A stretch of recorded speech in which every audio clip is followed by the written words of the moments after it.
6:08, call a meeting to order, motion for consent agenda? Give it to you. Anybody want to move anything? I don't want to move, but I just want to highlight the fact that we did such a good job with the under budget Craig's report on that. That was pretty significant. You want to slide it off? 1.3. I actually. You want it off? actually- Heather? Let's slide it into, Or do I just address it?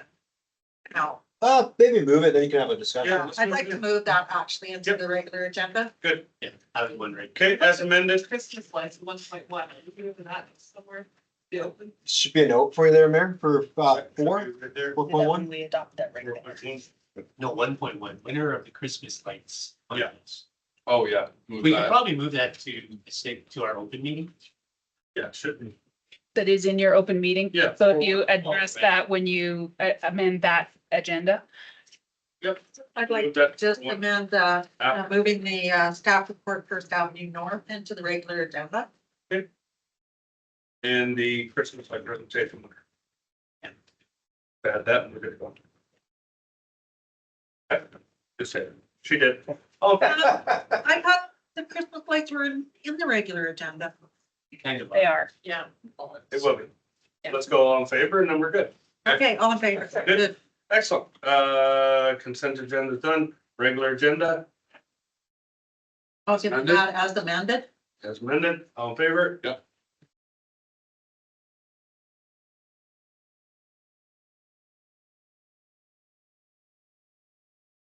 All right, thank you, ladies and gentlemen.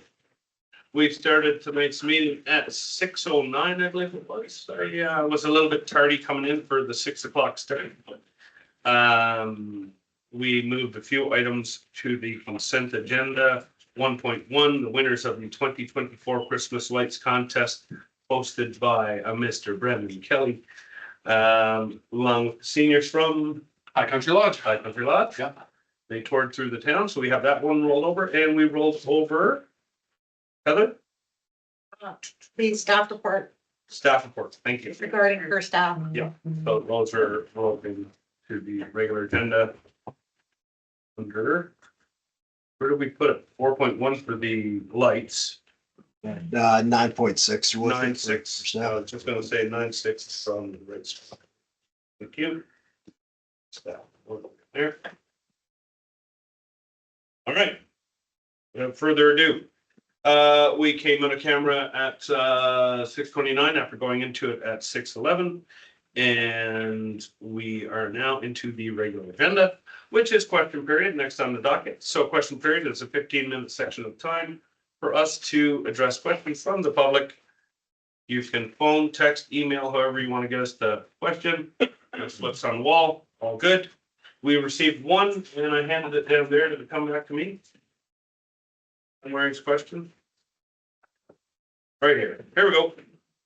John Waring says, "Dear Mayor and Council, following up on the implementation of the 40 kilometers per hour speed limit within the corporate boundary of the town of Diamond Valley, except where otherwise posted. My ask is for council to consider recommending to administration to reduce the speed limit along 418th Ave West Township Road 20, currently 60 kilometers an hour, to align with similar speed limits within the town boundary. As you can see in the diagram below, similar roads to this one where residential properties are back on facing onto the road and or are there.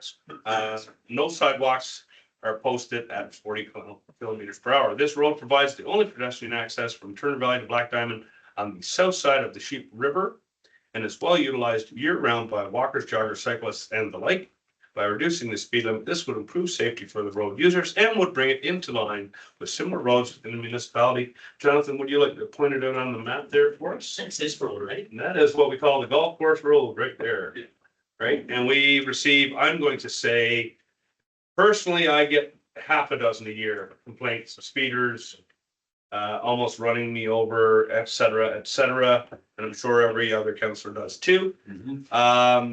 Mr. Davy, your thoughts on this one as it is now since annexation, a town road?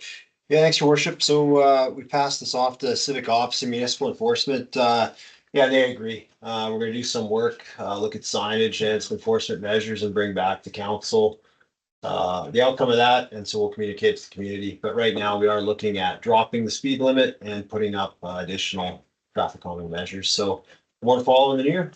Excellent, thank you, Councilor Gordon. Because that's operations, does that need to come back to council? It's not for a decision. It's just more to, the council know that we've followed up on it, but yeah, traffic's operation. Yep, I totally agree. It's operations and it is within the power, so make it so, as Captain Picard would say. Hey, you like that? Oh, no, you don't like that? I thought it was pretty good.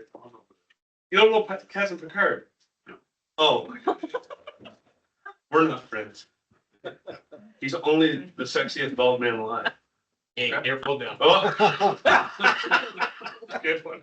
Okay. Stay on topic, Crane, stay on topic. Okay, and we received no other questions, is that correct? That's correct. All right, thank you. Moving on to statutory hearings, we have none, thankfully. Delegations, we do have a delegation. Firewise Consulting presenting the fire master plan, of which we funded a while ago, and now the work is done, and we see, I don't know, I'm gonna guess a 100-page document here. Pretty close to, yeah. All right, sir, I'm gonna hand it over to you, please. Yes. Sorry, your worship, do you want to do the winner of the 2020? Oh, Christmas lights talking? Yes, sorry, my bad. See how I did that? I could. Councilor Brendan Kelly. You're the man. I'll take Tell it. us all about it, buddy. Yeah, well, this is my third or fourth year going to High Country Lodge. It's one of the highlights of the year for me, as it is for the residents of High Country. It's a great opportunity for the residents to get out and see what happens in the community. Like I was explaining to Councilor Martin, we don't typically go down every street, as it would take quite a few hours, but we try to hit a lot of the main roads. And when residents let us know of some houses that are worth going by, we tend to go to see those places. It's changed a lot since we've amalgamated because there's twice as much room to cover, but it's all worthwhile. So I'll just jump right to it. We'll start with the residential. I'll start with third place, Doug and Cheryl at, I shouldn't say the address. Can I say the address or no? Well, people want to go see it, yeah. Yeah, I guess so. Okay. Absolutely. And if you're here, I gotta check. Well, I'll do the street Yeah, instead of the sure. specific address. So, Sure. Doug and Cheryl are at Maplewood Drive. They've got a great house. We call it the Dinosaur House. It's the second year that we've been there. They've got a bunch of dinosaur inflatables. It looks like they have 2 lots and they use the second lot all for decorations. It's pretty awesome to see. Second place, Jacqueline Holmes. On Frontenac here in Turner Valley, not far from here. The ladies really liked the cute frontage and the decorations that they put up. And I don't know how many years we're going on with John and Bonnie. And it gets better every single year at Garnet Close. That's one of our favorite stops. We always go there last because we tend to put it in park and hang out and notice some of the new things that they do. They use a lot of wooden structures. Then they cover them in lights. It's beautiful. So those are our 3 winners for residential. And then our commercial winners. Third place, AG Foods, Country Foods. That looks like they've done a really good job as you drive through town. Second place over here, Old Turner Valley, is Planet Auto. They've done a great job again this year.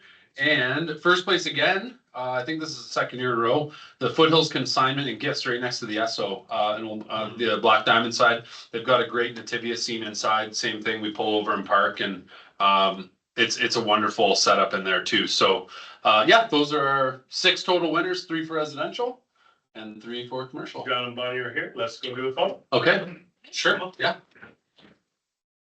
Thank you for decorating so awesome every year. It's fun. It's a lot of fun. Yeah, you guys do a great job. We're gonna go right up here for you. So we're not wearing shoes. And you go on that side. Can we get a Thank picture, you. Berta, please? That's great. Thank you. Thank you very much. Yeah, of course. Awesome. Thank you. Thank you. Awesome. There. And let's scooch it in, scooch it out, and everybody in there. There we go. There we go.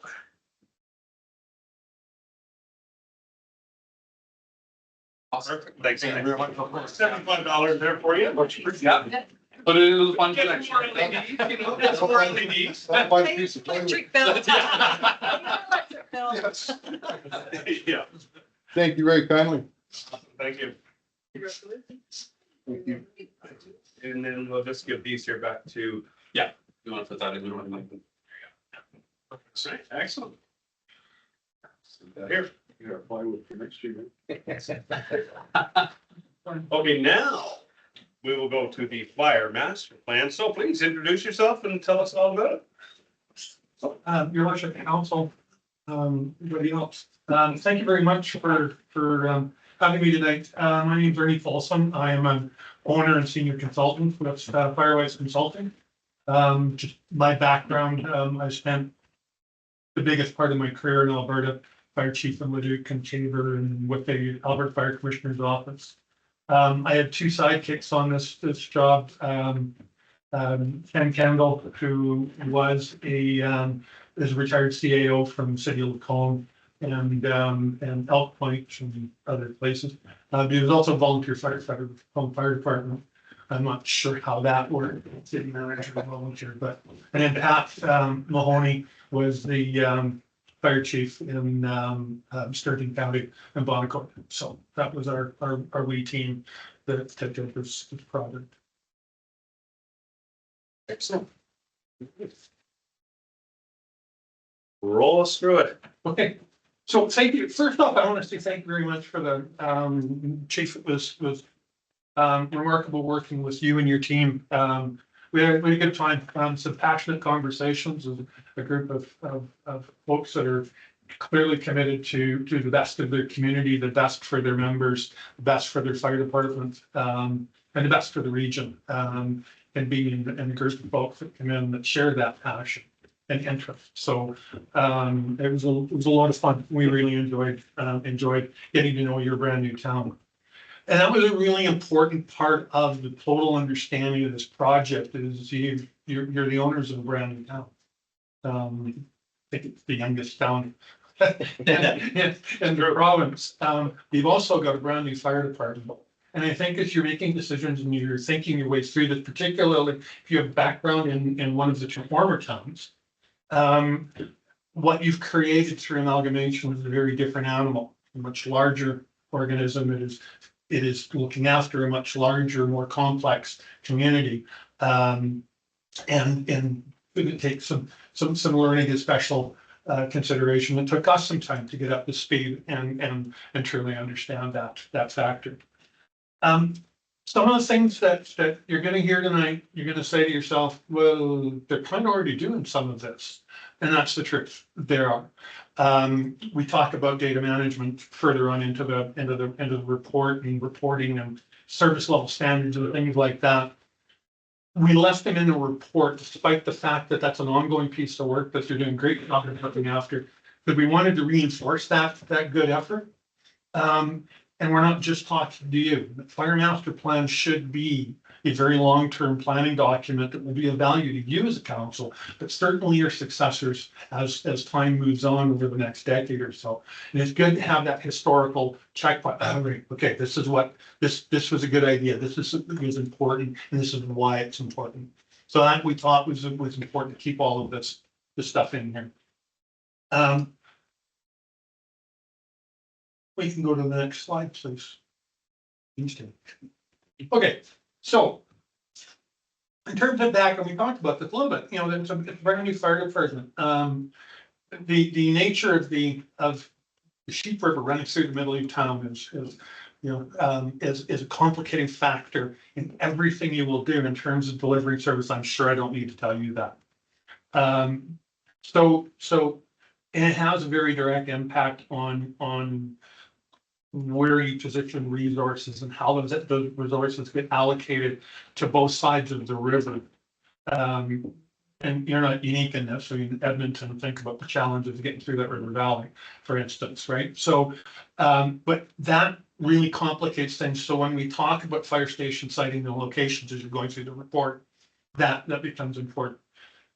You should preface, we're not going to go through every aspect of this report. I could go on for hours. You do not want that, or maybe you want to workshop it in the new year, but not tonight.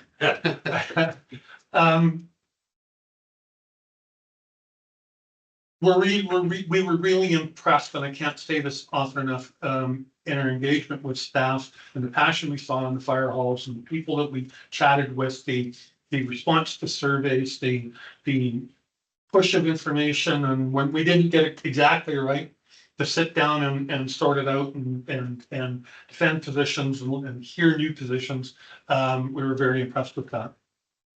To a person, everybody that we dealt with, whether it was the city manager or the town manager or the fire chief or frontline firefighter, or whoever it was that we were talking to, were absolutely committed to three really key principles. One was safety of community, safety of region, safety of those folks that enjoy coming up to this beautiful little corner of the world, and particularly safety of the firefighters that are so unselfishly serving their community.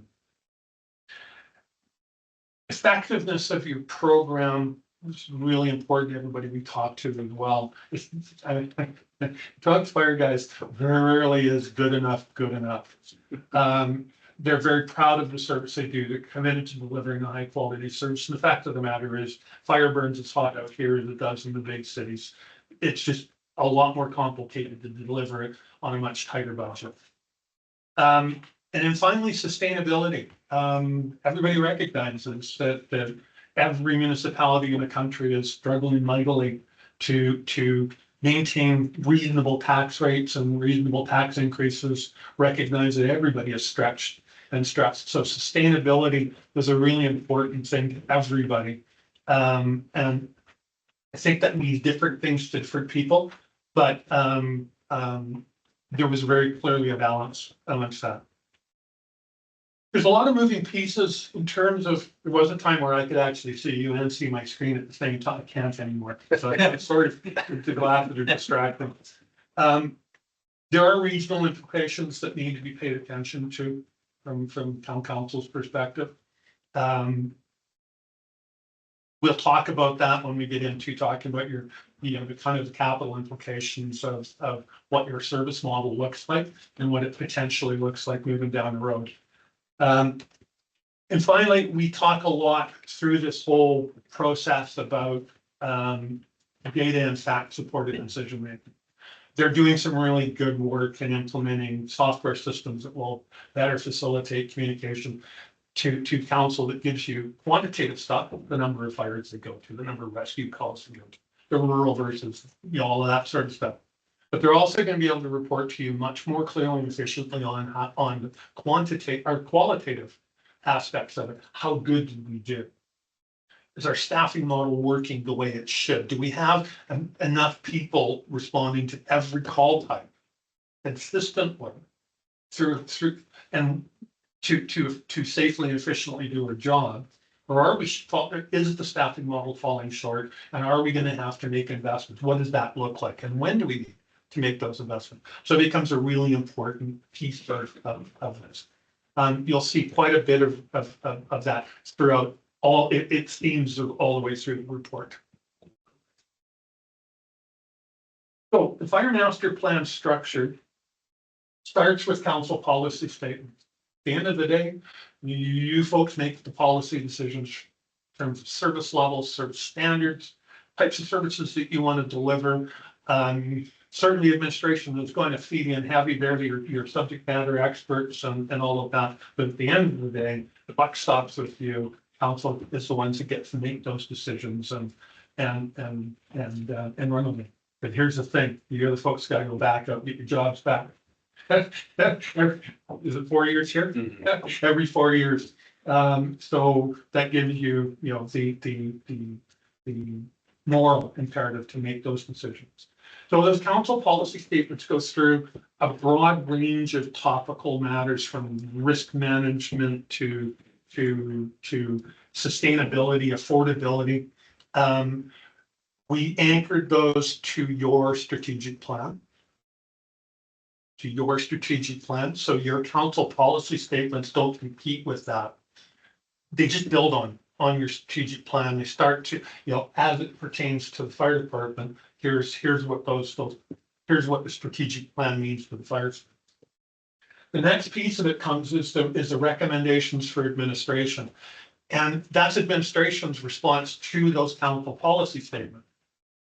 Now, what's really interesting with the recommendations is they will finish things. They'll have a data management system in place before actually it's in. Yeah. It's in place. And they're gonna be so that'll come off the table, but what we're suggesting is that every year, chief needs to be, through the CAO, needs to be bringing forward business cases for system improvements. The last thing you want to do is let this thing go along. The fire chief was proud, he was retiring, and his proudest thing is he hadn't been in front of council in 17 years. Hadn't brought a business case forward in 17 years. His successor had a horrible first year. You want to have that stuff coming forward. Doesn't mean you're going to improve everything. There needs to be an ongoing conversation about what we need in this thing. What's the state of the onion as it pertains to fire protection? What are the trend lines that are developing? Where are pinch points coming? Because the longer you get out ahead of those pinch points, the more options you have to resolve.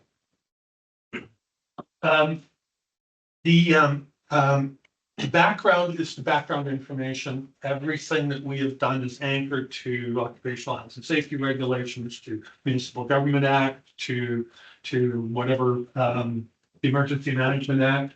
There used to be a lot more on the legislative side. So those, they're anchored to international and provincially accepted standards. So you can have a high degree of confidence. You can also go and look for yourself. We've done the research, the connection points are in there, the background is there. And that's intended to inform, again, that platform, that foundational piece of information that whoever comes behind you will be able to actually look at this document. Okay, that's what they were thinking. That's what they anchored it to. This is what's changed and what. Reporting and benchmarking, I've probably said enough about that, but I'm going to talk about it some more. Reporting is really, really important.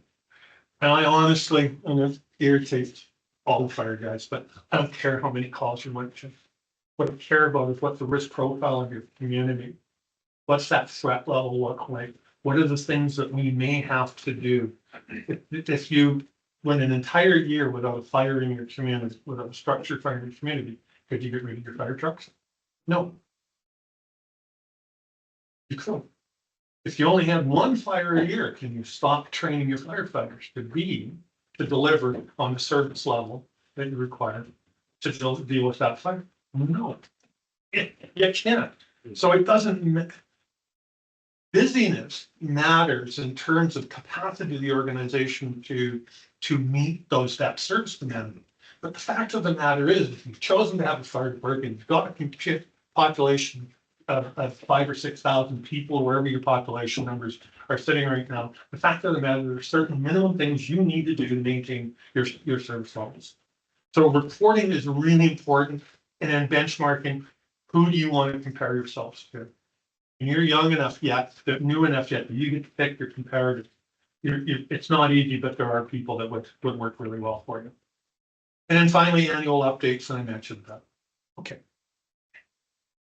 So I've kind of covered this a little bit. I put a couple of, yeah, that's small.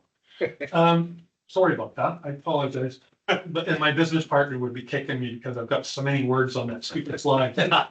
But the point of this one was there's 11 topic areas that we addressed recommendations in. Some of those recommendations are going to be done quick, easy, fun to get rid of. Some of those things will hang on for years. Some of them become a permanent part of how you do business and how your fire department will do business moving forward. Most of them are frankly organizational and functional. They may have prices as you could cost as you go down the road, but they in and of themselves are not particularly expensive to deal with and implement. So we put in a couple of examples. We grabbed risk management. Diamond Valley Town Council will establish service levels for fire rescue with consideration of identified and assessed risks balanced against the town's fiscal capacity. So there's no point in saying we need to do, it'd be really good if we had a helicopter and bring business case in and you couldn't sustain it, you couldn't support it, you couldn't implement it. So that whole fiscal capacity of your community is critically important. I don't want to live in a town that can't have a park. It's got a different new whatever new fire station. I want an effective and safe fire station for my firefighters, and I want a park. You know, it's important to the quality of life. And your fire department is a part of that complex mix of what a good community makes. Fiscal management, we just talk about, you know, various elements of fiscal management. The big thing is that, you know, volunteer firefighters shouldn't have to go out and fundraise for basic equipment. It's kind of fundamental to this.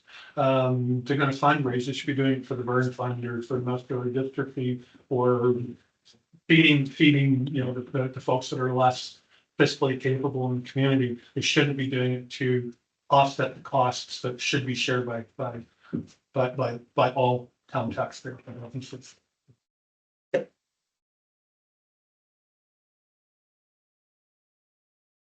So the recommendations are really important because here's the thing, fire protection just ferociously expensive, and I'm sure you're already understand. And it's got worse post-COVID. The prices of everything. I mean, we're talking pre-COVID, $5,500, $6,000 would put a self-contained breathing apparatus and a spare tank in your fire hall. Now it's 10 or 11,000 ish. Yeah. You can't. Fire trucks have gone up 40% in cost. And it's changed. The commercial chassis that are actually now as expensive as the customs. The customs are purpose-built fire trucks. The commercials are the Freightliners and whatnot you see running around. So it's incredibly expensive. So those recommendations need to be longer term. They need to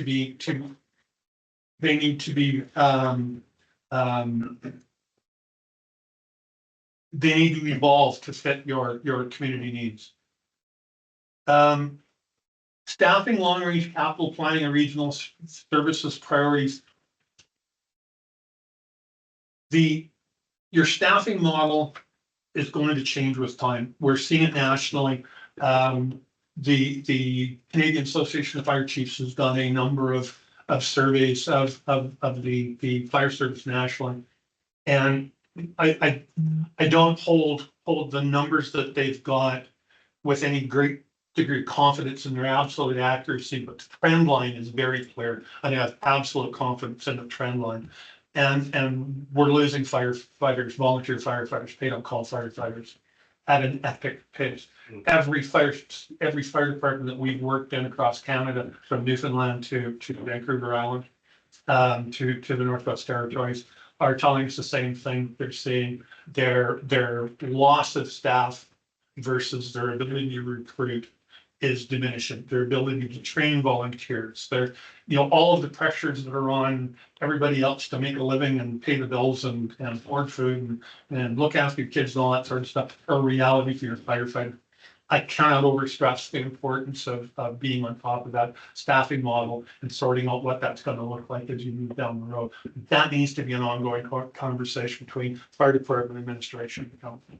I think it was all in Christopher Freeland's update, but she couldn't give it.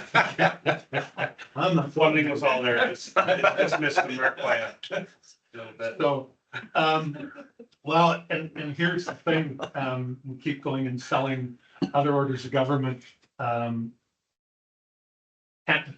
solutions based on historical knowledge. And the fact of the matter is, we're in an uncharted point in our world, right? And it's going to take local creativity and regional creativity to get there. It's good. Okay, next one would be good. So when we're talking about system performance, the map is the two circles just is the radius. 8 kilometer radius, around the fire halls from an insurance perspective. These are the things that are really important to use to start to have conversation. The benefit of the fire department being here has big benefit on those folks that live outside of town too. There's great value in what they're doing. And so measuring and understanding the pressure points, understanding where your services are being used. And being able to report on that is tremendously valuable information when you're sitting down with the county. Having a conversation about service cost sharing and capital relief, and you'll see in a moment. So you need to talk about the qualitative aspects of the fire department as much as you need to talk about the numbers.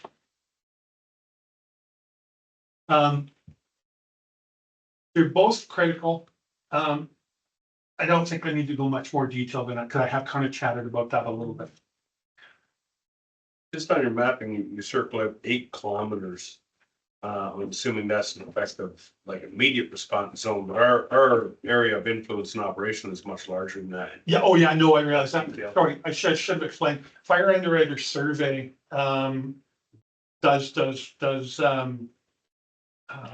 allows for, they're underwriters for the insurance Oh, okay. industry. So that 8 kilometer radius is where you get preferred, Right. fire insurance premium potentially. Gotcha. There's huge value to the rest of the county as well and the region. Good to know. So, capital pressures. This is probably the most important part of the whole thing from a council perspective. As I said, fire protection is expensive. I'll show you a couple of numbers here in just a moment. My experience has been, and I know you're on the cusp of recent media conversations in the greater Calgary and Edmonton areas, is that you're going to start to see growth. We're talking to folks in Acme of all places. And there's all sorts of interest from developers to start building out here. And you can afford to be out here. You can afford to build land. There's, all of the stuff that goes with that. I was in Leduc during the big boom growth in the early 2000s. I will tell you that the cost to service your community grows faster than taxes can pay. The vast majority for Leduc, the vast majority of our growth in those years was residential, not commercial or industrial. Most of that got built on the airport land. So the fact of the matter is, as development drives out, your costs are going to go up, and it becomes more expensive. It becomes really, really, really important to understand that. Community growth impacts fire protection. Where we're seeing growth out to your southeast corner of south of the highway, is pushing further and further away from your fire hall. Not creating a critical issue yet, but it will as time goes on. And as time goes on, that station that's just across the river isn't going to be optimally located to cover all of them.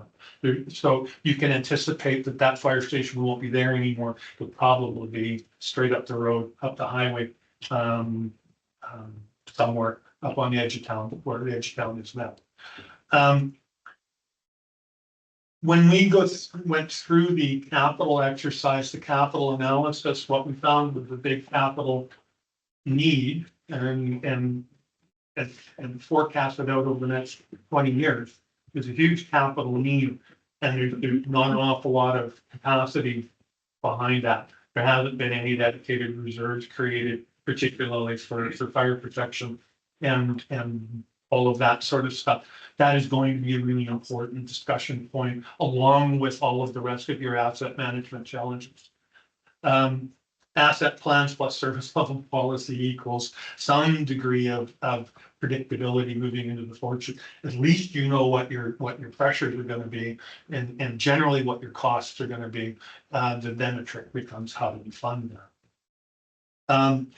I think it's going to require planning and creativity, and I think it's going to involve involving other bodies, regional partners and players, industry, whoever else is. And I'm talking, in the industry could be building and developers. There's any number of groups that will have to be roped into this picture to be able to fund where you need to go.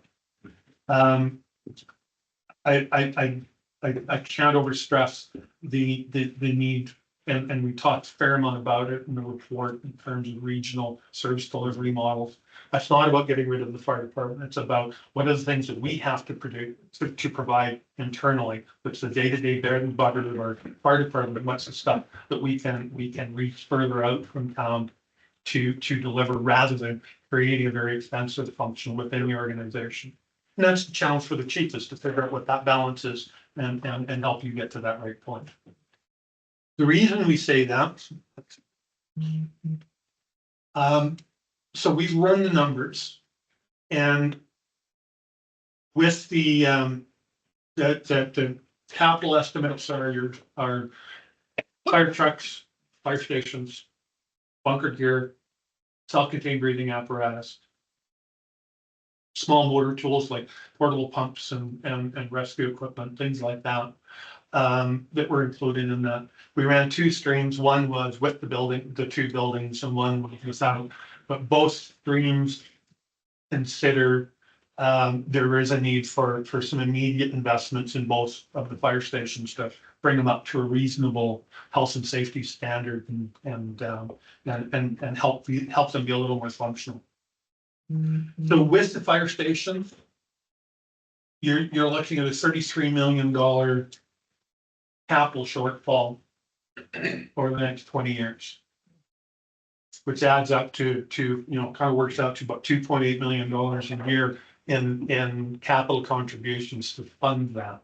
That's not entirely accurate because some of that funding will be needed earlier, but amortized out over 20 years, that's what it looks like.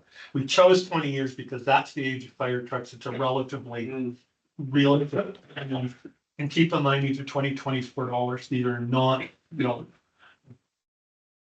inflation is down to 1.9%, on some things. So, if you take the two buildings out of it, you're still nearly $1 million a year in capital contributions short to maintain your current services and service standard. That includes, I don't know how much I can say about the county. Yeah, like that's currently including, that's the current proposal from the county is for us to take over capital ownership of all apparatus that they currently provide. So these projections are all based on if that agreement was to proceed, we would be taking that capital responsibility on for replacement of those apparatus that they own now. So they're big numbers, right? When you look at your tax base, when you look at what a 1% tax increase means in terms of real dollars, you can do the math as easily as I can. So I can't overstate the importance. This master plan really does consider the need to look very broadly at how you're funding this, and but it also needs to feed into how you negotiate with those wish to take advantage of the excellent services that you're delivering as a municipality and as a fire department to regional partners. In fact, there is, if they, if the choice was to create a county fire department, just transfer this spreadsheet to their thing, because that's what it would cost them to deliver that service effectively. So it's in everybody's best interest to come together and figure out how we're going to do this together in a way that it doesn't hurt either jurisdiction. So that's the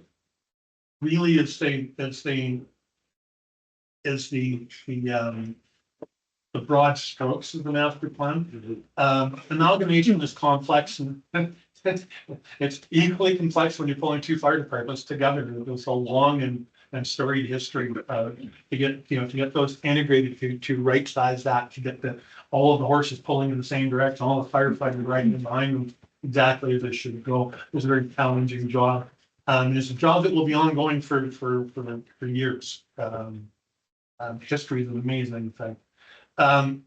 Planning should become outcome focused. What is it that you wish fire department to do? What do they need? What does success look like? What do you need them to do?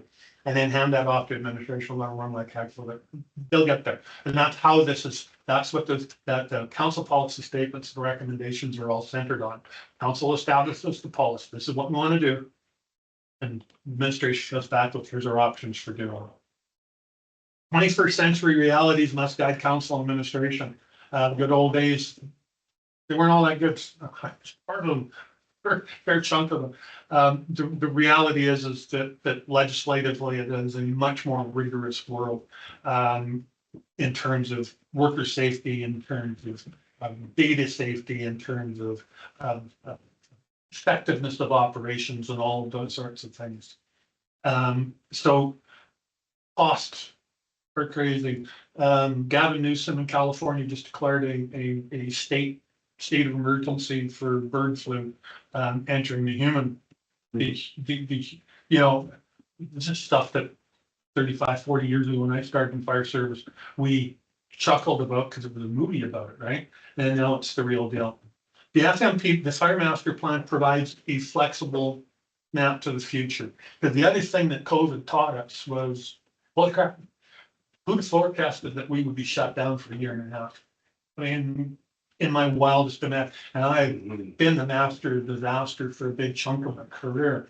It never, so we know that those plans could be completely derailed. For, you know, the flood that came through in 13, right? Blew up everything in this region for a year and a half. So the plan has to be flexible, and that's what this plan offers you. The council policy statements probably won't change an awful lot, but the recommendations can change like that. Come back in, okay, we've retooled this, we've relooked at this. This is what we thought we were going to do. This is where circumstances is taking us. Here's our options to deal with that. Council, are you good with this? And which one makes the most sense to you? Right? That's how we've structured it. And most of it can be done internally. You don't need to come out to consultants like me to get that done.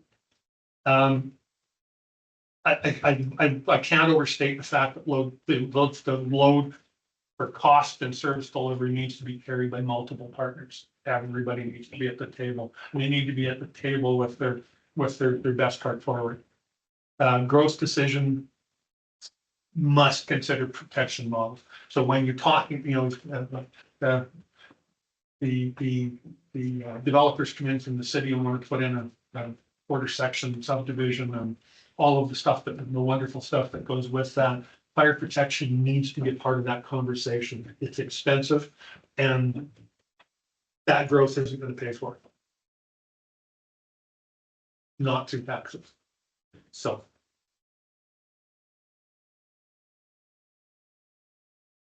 Thank you. Good questions, Council. No. Sorry.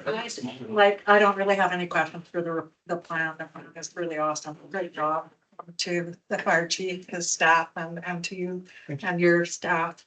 But what I want to address is offsite levies in preparation for what we're going to face in the capital. And one of the things that I really wanted upon amalgamation was to get this fire plan put into place as soon as possible, so that we can now, according to the MGA amendments that have occurred in the last 5 years, start charging offsite levies for fires.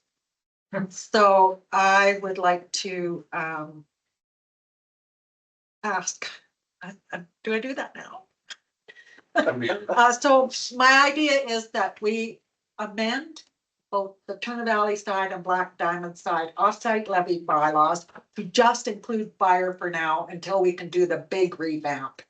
So that would mean hiring somebody like Urban, move forward with getting those amendments done, and it will cost some coming out of the operating budget. So we might have to do a little amendment, but I think that if we don't get on this ASAP with all the new stuff that's coming on board, we're going to be really missing the boat. We could be collecting 15K per hectare for offsite levies for fire.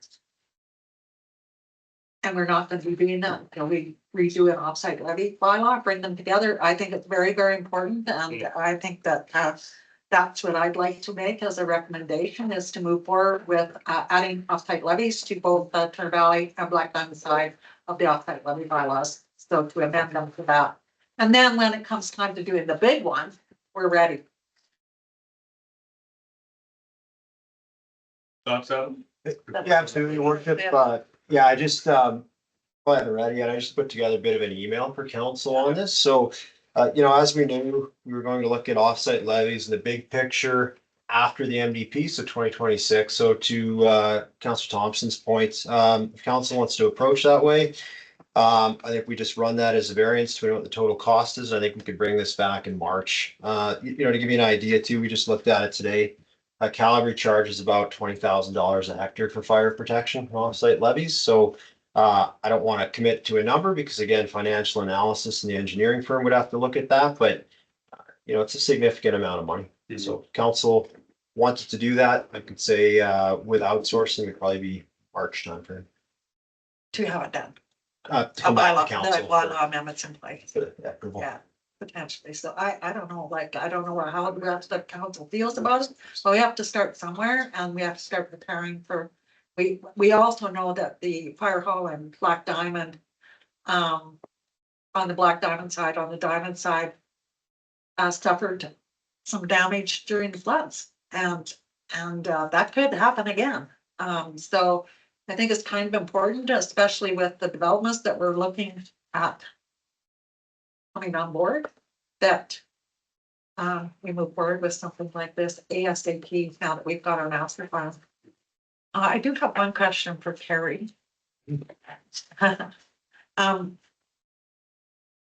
what point during a development does the offsite levy get applied? Mhm. So under the MGA, an offsite levy can be applied to a development or a subdivision approval. And once a levy has been collected in part and whole for anything that could conceivably resemble that thing. Yep. It's done. Okay, good. So how do we do it now? At subdivision level or development permit level? So typically, I yeah. think the two towns are different. Yeah, so typically for larger developments, we would want to collect offsite levies at the subdivision. Okay. Because they do pay for things like stormwater, water facilities, sanitary facilities, transportation facilities. And those items are typically affected earlier in the process than later. So for a multi-lot development, we ask for those to be collected at subdivision. Also, in some instances, offsite levies, and so I know that this is for Black Diamond, offsite levies will have incremental charges as well. So if you're intensifying use on a site, offsite levies may come into effect, and they might be just a portion, depending on how the offsite levies bylaw is written, to acknowledge that there is additional load on those facilities resulting from intensification of use. Okay. Thank you very much, Karen. So. Sounds like you got a bit of a motion. We'll go down the line. Yeah. You prefaced it, so let's see if there's any additions or changes to it. Hazel? I heard you correctly, like the fire master plan can be done internally, is that correct? Future updates to it, absolutely, could be done internally. Okay, and does the current equipment inventory meet the community's needs? Yes. Yes, it does. Because keep in mind, the community it's serving is more than just the town, right? Right. There's a huge regional footprint. I don't know what the square kilometers of it are, top of my head, but covers a pretty sizable area. So when you take that in its entirety, the fleet is appropriate to the work that's being done. Okay, thank you.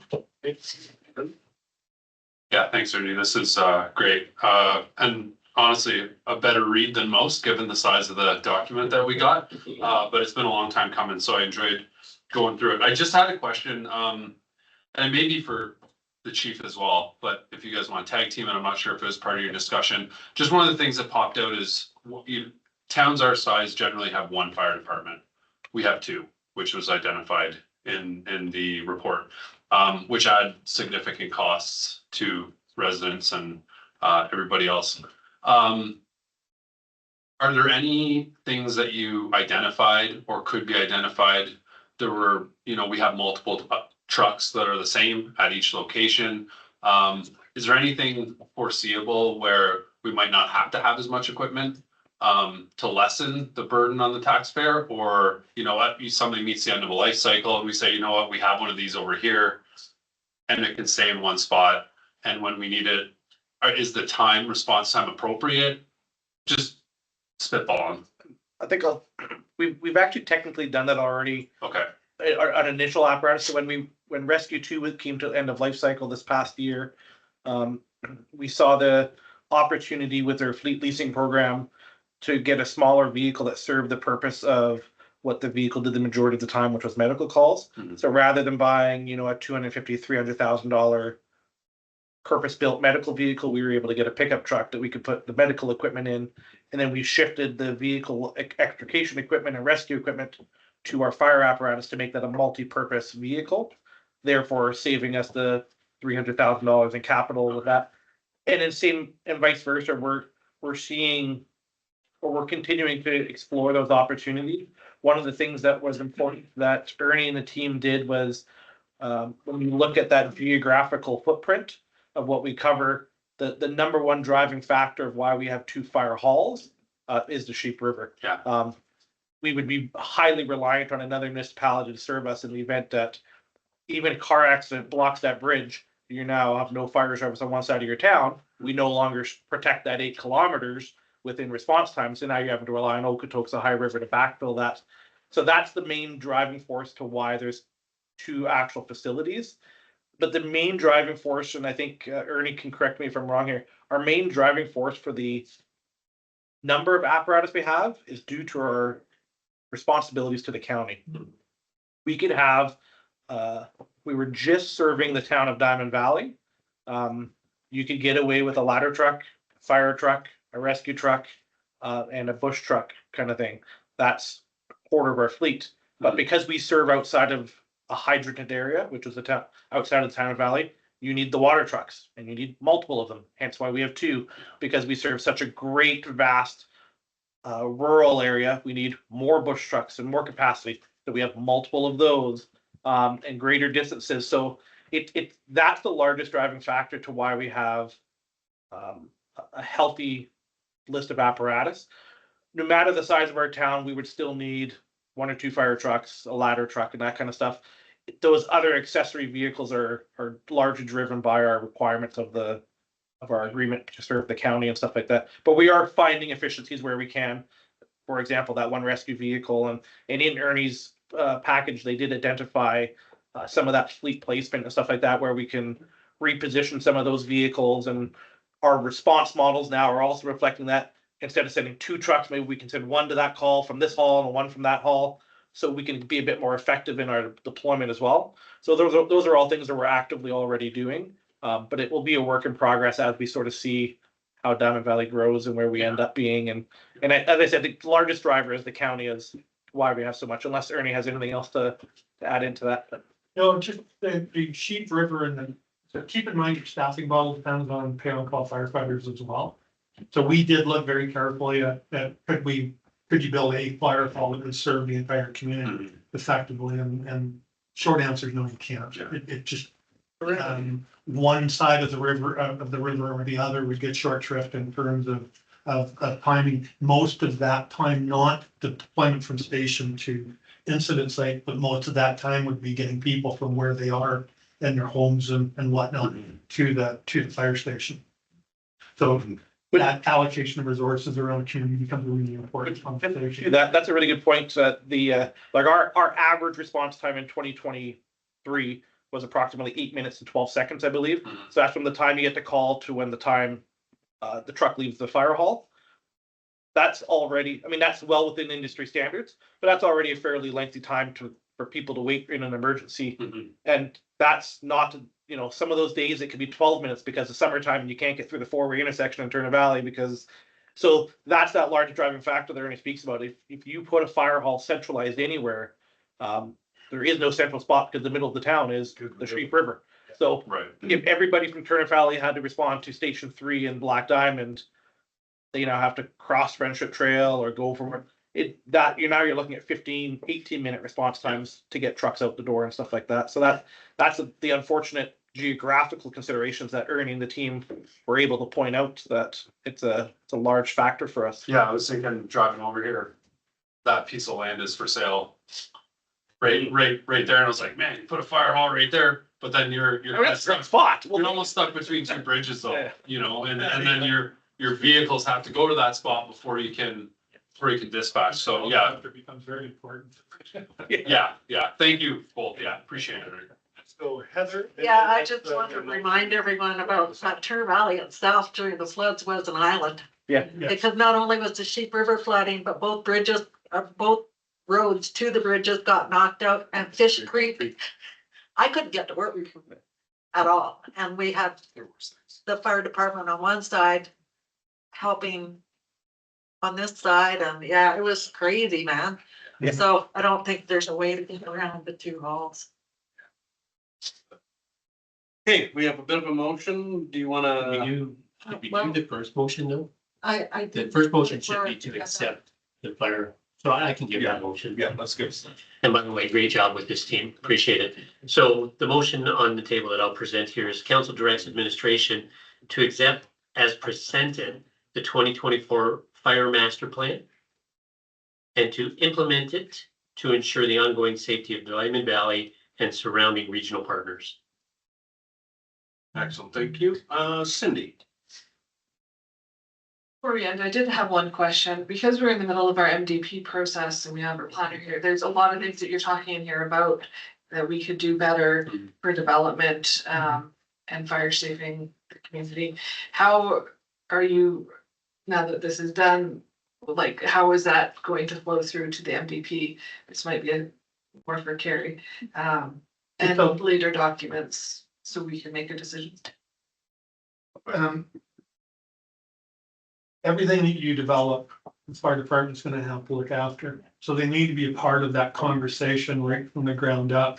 So that means that they need to be brought into that process actively. And the fire department needs to, in a very positive and appropriate way, contribute to that process to make sure that their needs get in. Things like the fire department response standard that we also took from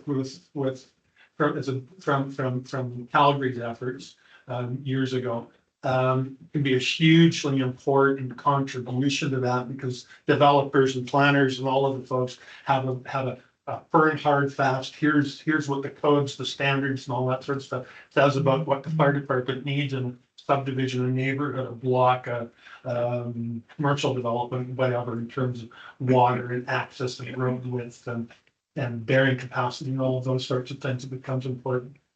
But I was on that when I was with Chief in Regina.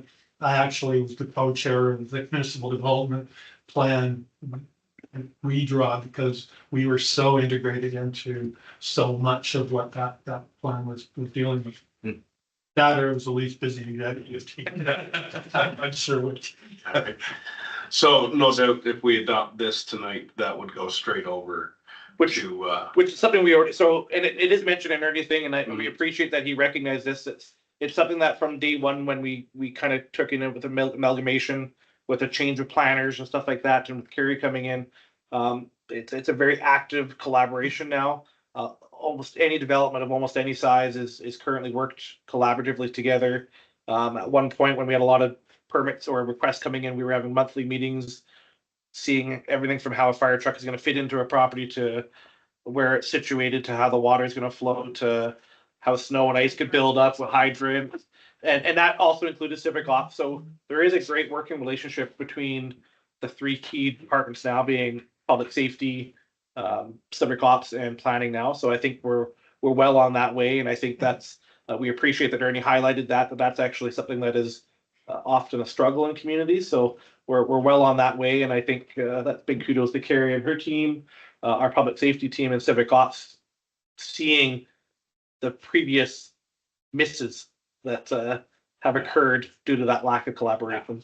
no misses. And additionally, that's a lot of like where the rubber hits the road.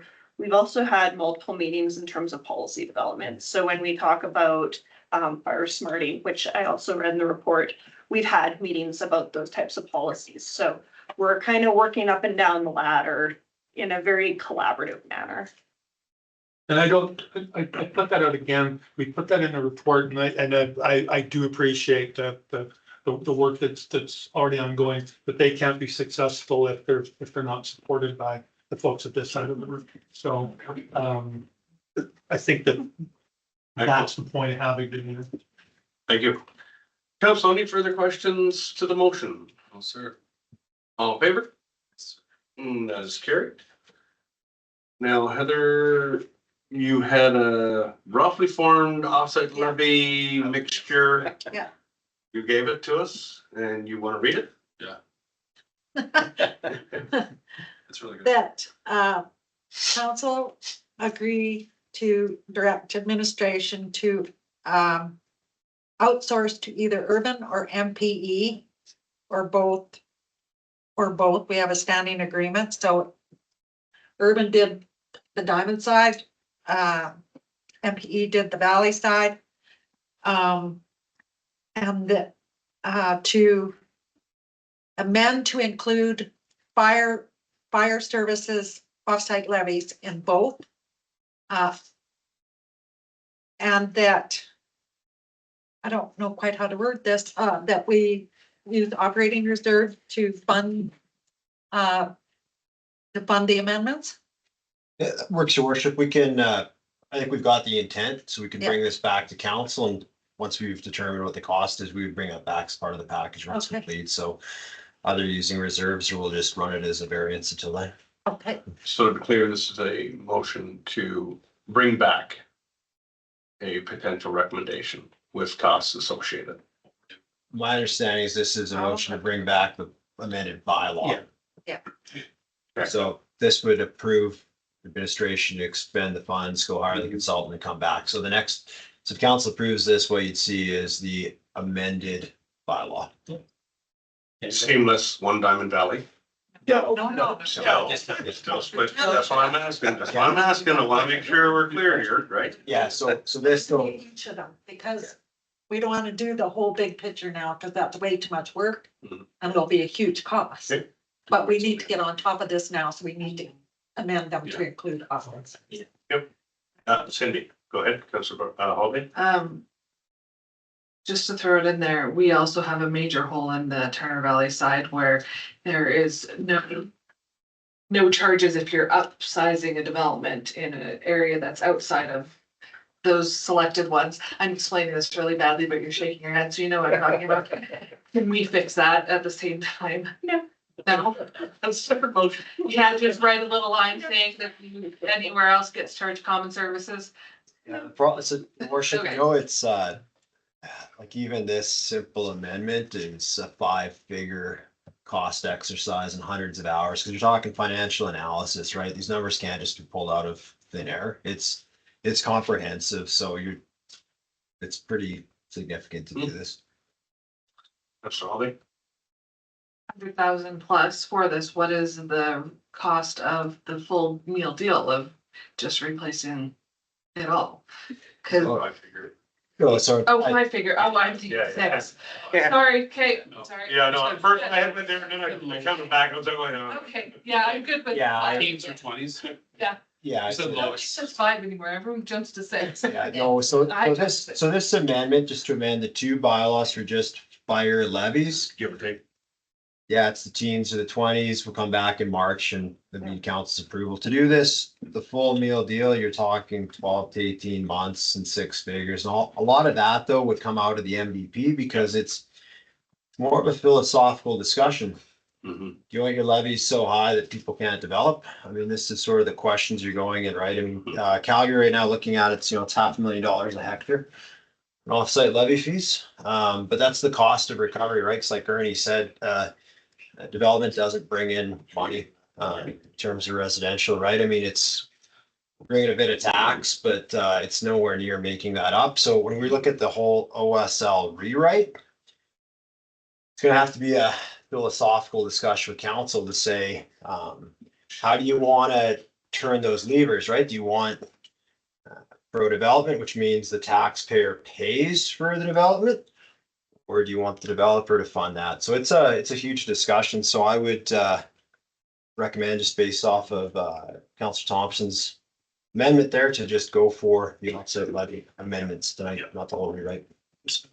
Sounds good. I don't think there's anyone up here that would agree that taxpayers should fund any of that. That's the developer. Yeah, that's just. Okay, we have a clear motion on the floor. Any further debate? All in favor? And that is carried. Thank you. All right, thank you, Ernie, for coming tonight. Thanks for Appreciate that. Great work, and I'm glad to hear that you enjoyed working with our team. I did very much. I enjoyed getting in here early enough to go around and see some of the Christmas lights. There you go. Yeah. Excellent. Okay, moving on. Motions are done. Yes, you may. Just one thing, I want to thank the fire department personally for saving my house while I was in Maui.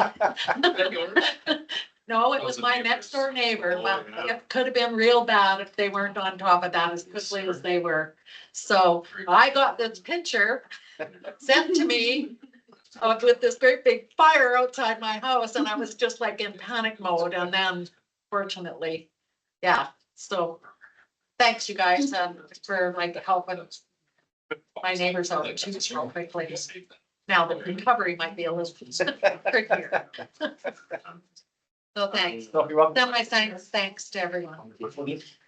Could have been a big different story. It was cold. Yeah. Okay, there you go. We're just debating the fire hazards of on the ridge line. Yeah, I had no idea that was. That was one. Looked really Call simple. that salt. That's the car. It was a Honda Ridgeline. The cut.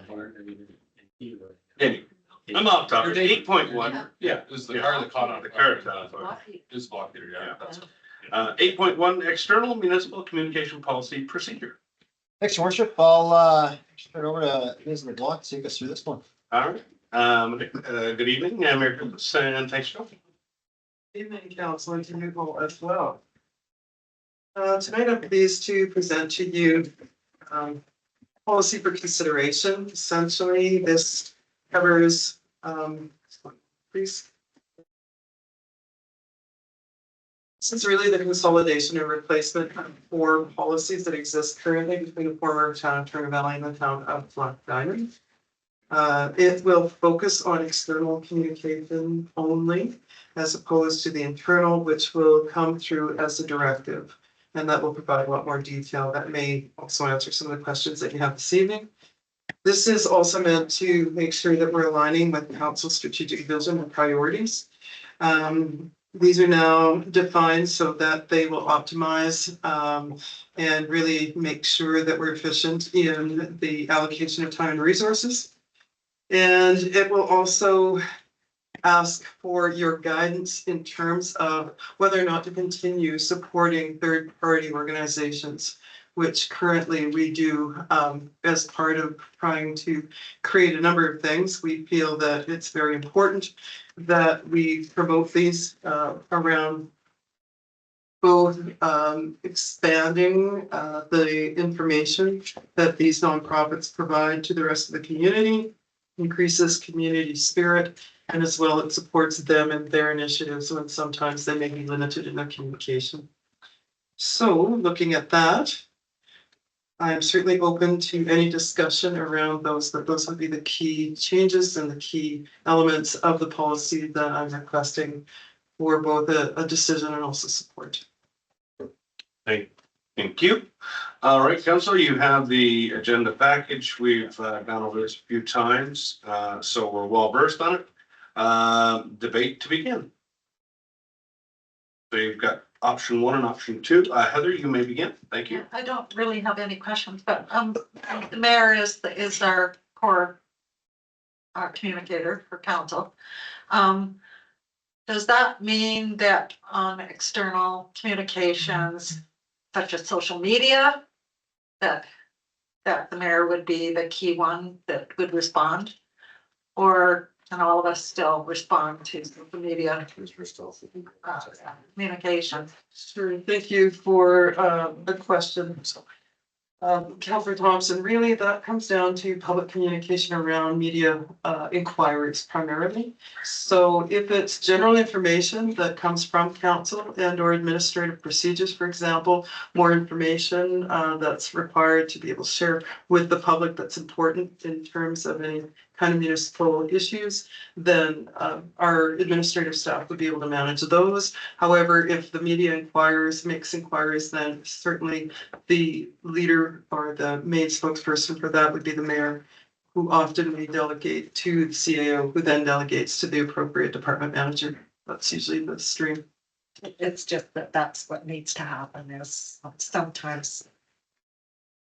Sometimes some of the stuff is so emotional that, like the keyboard warriors come out and that could be me sometimes. Yeah. If I could just follow on that, in terms of social media, I think it's very fluid. And for my term as mayor, I totally encourage all council to post what you feel, post what you believe, and speak on behalf of the council. When you do, identify that you're speaking on behalf of council as something that we voted on and we support. Like Brendan's videos are very well done, very factual, and relate. Yeah. When I do my Foothills Lions Club and the school's got a basketball game and the town passed a thing and Rona's doing a gift exchange. I don't bring council into that. That's just a me, right? And I'll throw in something factual. However, when you're that's right. speaking on behalf of. That's right. I'll put on my hat. In terms of this, with the communications with managers, I find that the newspapers tend to watch our council meetings and they will not even phone. They will strictly just take word for word, whatever TJ says here, whatever you say here, Ms. LeBlanc, whatever Carrie says here, word for word, what CAO says, they won't even phone for a comment. I'll just read the paper and there it is. Adam will be quoted. And unless we offer something to Ms. LeBlanc to send out on the behalf of council and mayor, they don't even phone. They used to call a lot more. They used to call a lot more, but I think it's who's in the seat, right? And their comfort level. So Brent was very good with everybody. Yeah. He moved on to the Calgary Herald. Yeah. Now we got some new players and I think they're just getting familiar and whatnot. So I think this represents well what we're looking for in terms of what the mayor's expectations are, and our administration does a great job, I think, in communicating those department qualifications. Mr. Beaton has done a great job, for example, relaying snow policy and so on. So I'm quite comfortable with that, and social media, like I say, I'm totally fine with that, and some other mayors might not. I wonder, is that a thing you can each actually break down? So a new mayor comes in and he's or she is very stern and I want to communicate. Is that something that can be written down or is that a conversation of council that makes that deal? Well, it's either no communication policy or Yeah. communication policy. I mean, when we were at Alberta Munis, we went to that one and some municipalities were like absolutely no contact on Facebook, That's true. right? And that's a point I was about to make. Yeah, so let's let me off and let you guys go. So Go ahead. I hear Councillor Thompson's concerns. This is a external communications policy, not a social media policy. Yeah. They're two different things, right? It's just. Social media is how we engage and whether or not we engage. And so we've chosen on this council, since I've been part of this, that if there's social media and there's opportunities to engage, we pick and choose, right? So that would be a totally separate thing because I think that should be something that we look at in the future on the manner in which social media posts might be replied to and so on and so forth. When it comes to an external communications policy, I have concerns with option one, where we continue the third party advertising. And this is why. And I used October statistics, 57 Facebook posts, 17 were third party, 21 engagements on the Halloween party video. When also during the month of October, I received several questions from members in the community wondering on these third party things, what the town's involvement was. And there's great confusion about that. So when we have an external communications policy where the design is to support council's initiatives, we're missing the mark when we have third-party advertising. So I actually oppose third-party advertising. I think we need to be brilliant at the basics and use the external communications policy for the purpose for which it's been written. And under purpose, you see it very clearly. The section on purpose defines what an external communications policy is for, and we're missing the mark. It's for council's strategies and council's communication to be communicated. And when we have third-party communications coming in, we lose the clarity.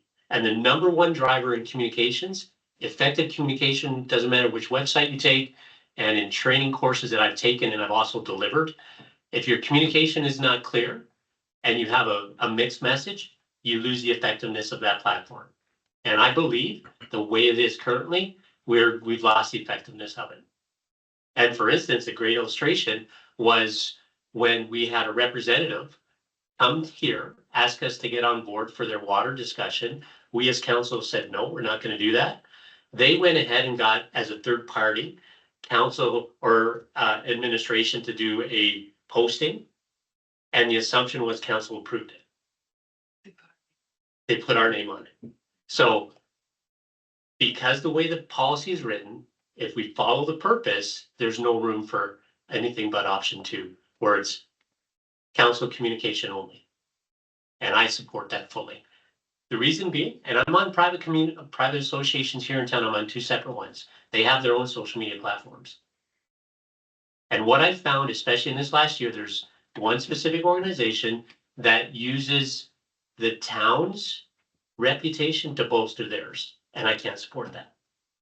So my motion will be, and I'll give you that motion, that council, and we can discuss it, that council directs administration to implement the external communications policy with option 2, whereby there is no support for the third-party communications request.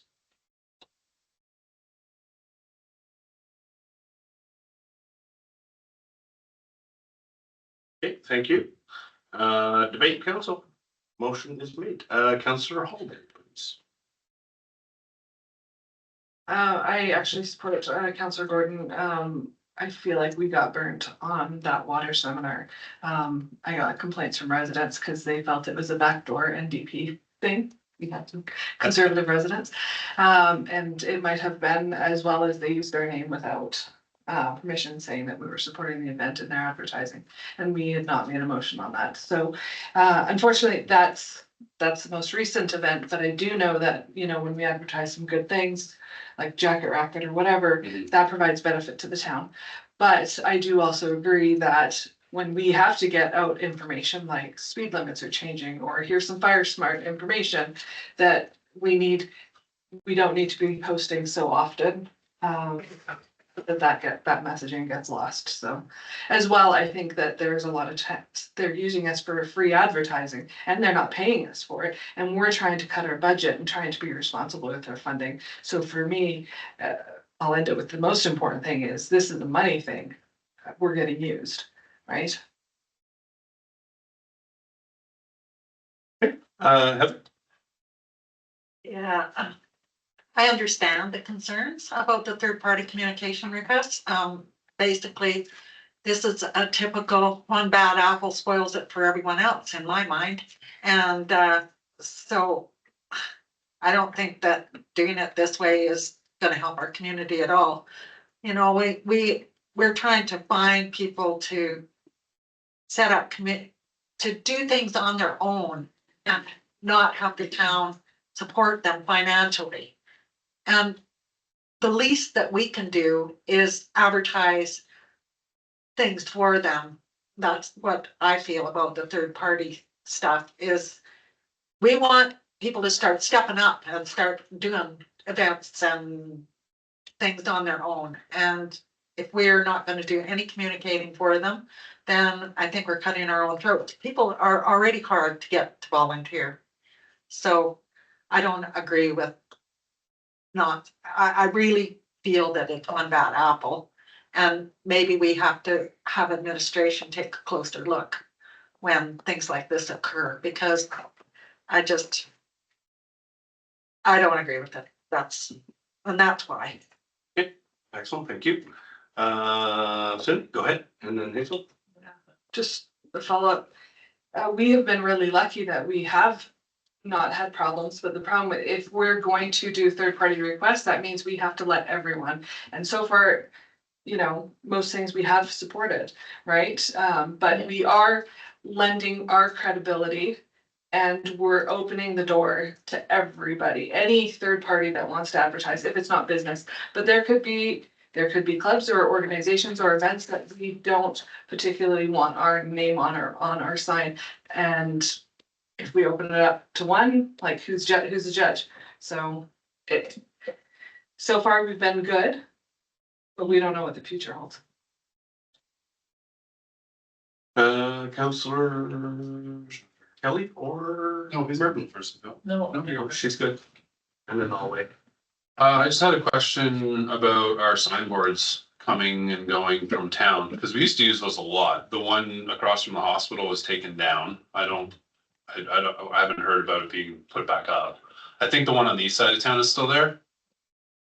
Does that get used, or how does that one work in terms of advertising? Do people have to come and pay for the town to put their stuff up, or how does that work, when if you don't mind? Thank you for the question. No, I'm happy to clarify. There's no charge for that. It was initiated, probably well over 15 years ago when they were constructed, and it was meant to advertise, events that not necessarily were municipal, but the guidelines clearly outline what the priorities would be, and it's always the municipal messages would be posted first. The hope was that over time we would move from the changeable copy signs to the digital sign. That one is failing at the moment. We don't know how well or how long it's going to last, but it is managing at the moment. And those currently also post the non-municipal messages. So over time, I see that the changeable copy signs would come down. The one on the south side of town is, that one was really in poor condition and it had to be taken down. It was starting to fall apart. The other ones are not great either. So there has to be a decision at some point, but those have always been available from the time they were constructed and meant to be able to promote non-municipal events. Yeah. With this, however, this does put into question whether or not the council wants to continue with that program as well. It's not been directly addressed other than to say in terms of the priority messages that would be on there. It also really requires very few resources. Our recreation staff do pull the letters, but the individual organizations are the ones that put them up and take them down. Yeah, I find those to be the most effective personally, those signs coming and going from town. I miss the one because I live in Riverview.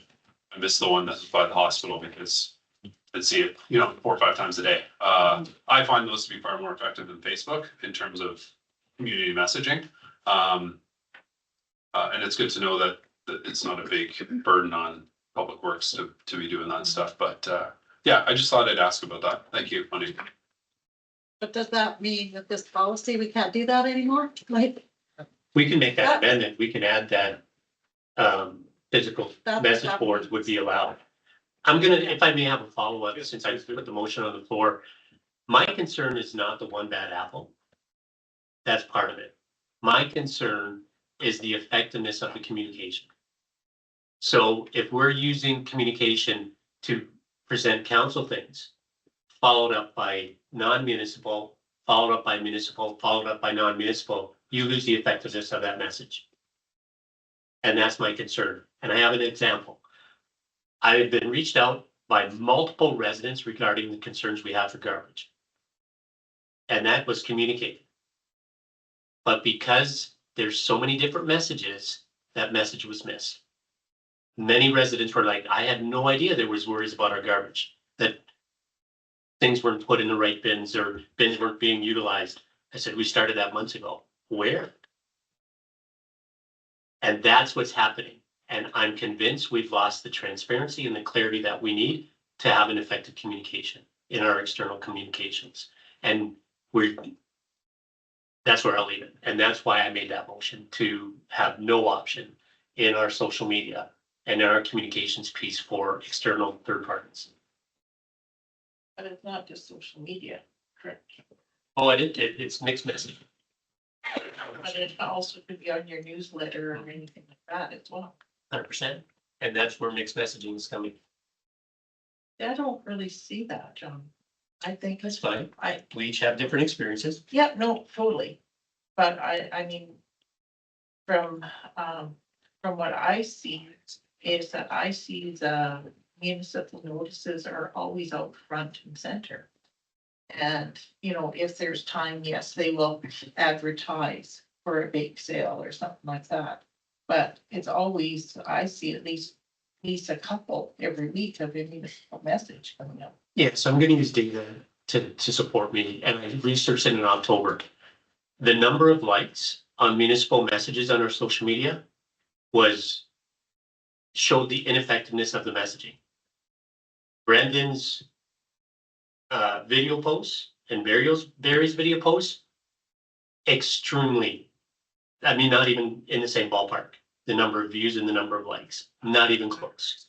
And that to me shows that people are not paying attention to our external communication because they don't know there's a lack of consistency, there's a lack of clarity, there's a lack of conciseness because we have a mixed message.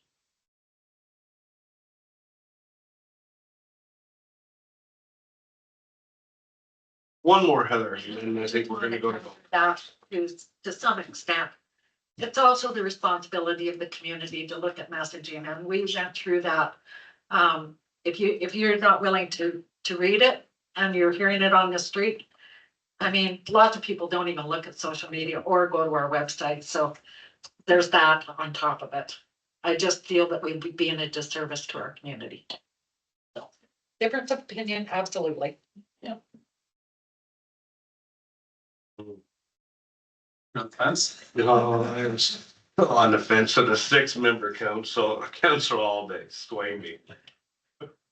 Well, I do believe the algorithms are set up against us so that, but if every message coming from the town of Diamond Valley was something that was critical and important to residents, not a bake sale, then people would be looking at those and engaging more with them, therefore they would be showing up more on their feeds. That's the numbers game that I think Councilor is talking about. The data.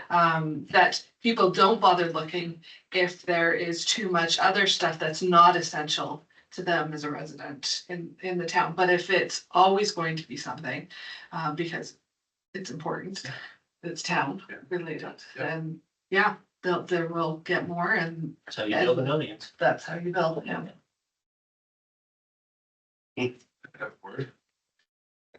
Like when I first started in Black Diamond, I was getting a couple hundred views, and the High Country one is over 2,500 in a week, which is fantastic. And your videos are the same.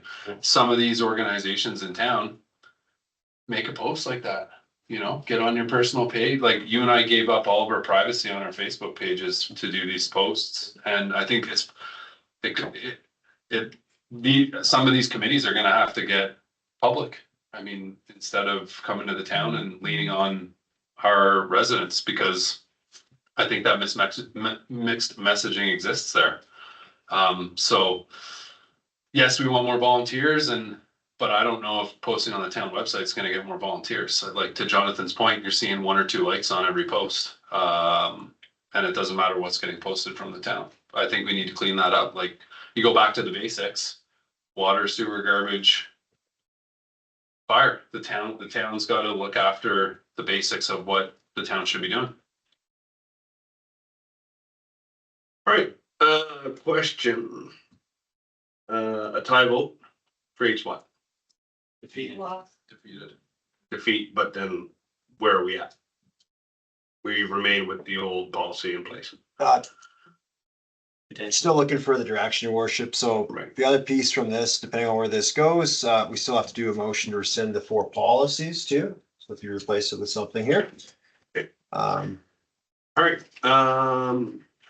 easy enough. I am a huge advocate, as Heather is as well, for sharing the information of all nonprofits and being a champion for that.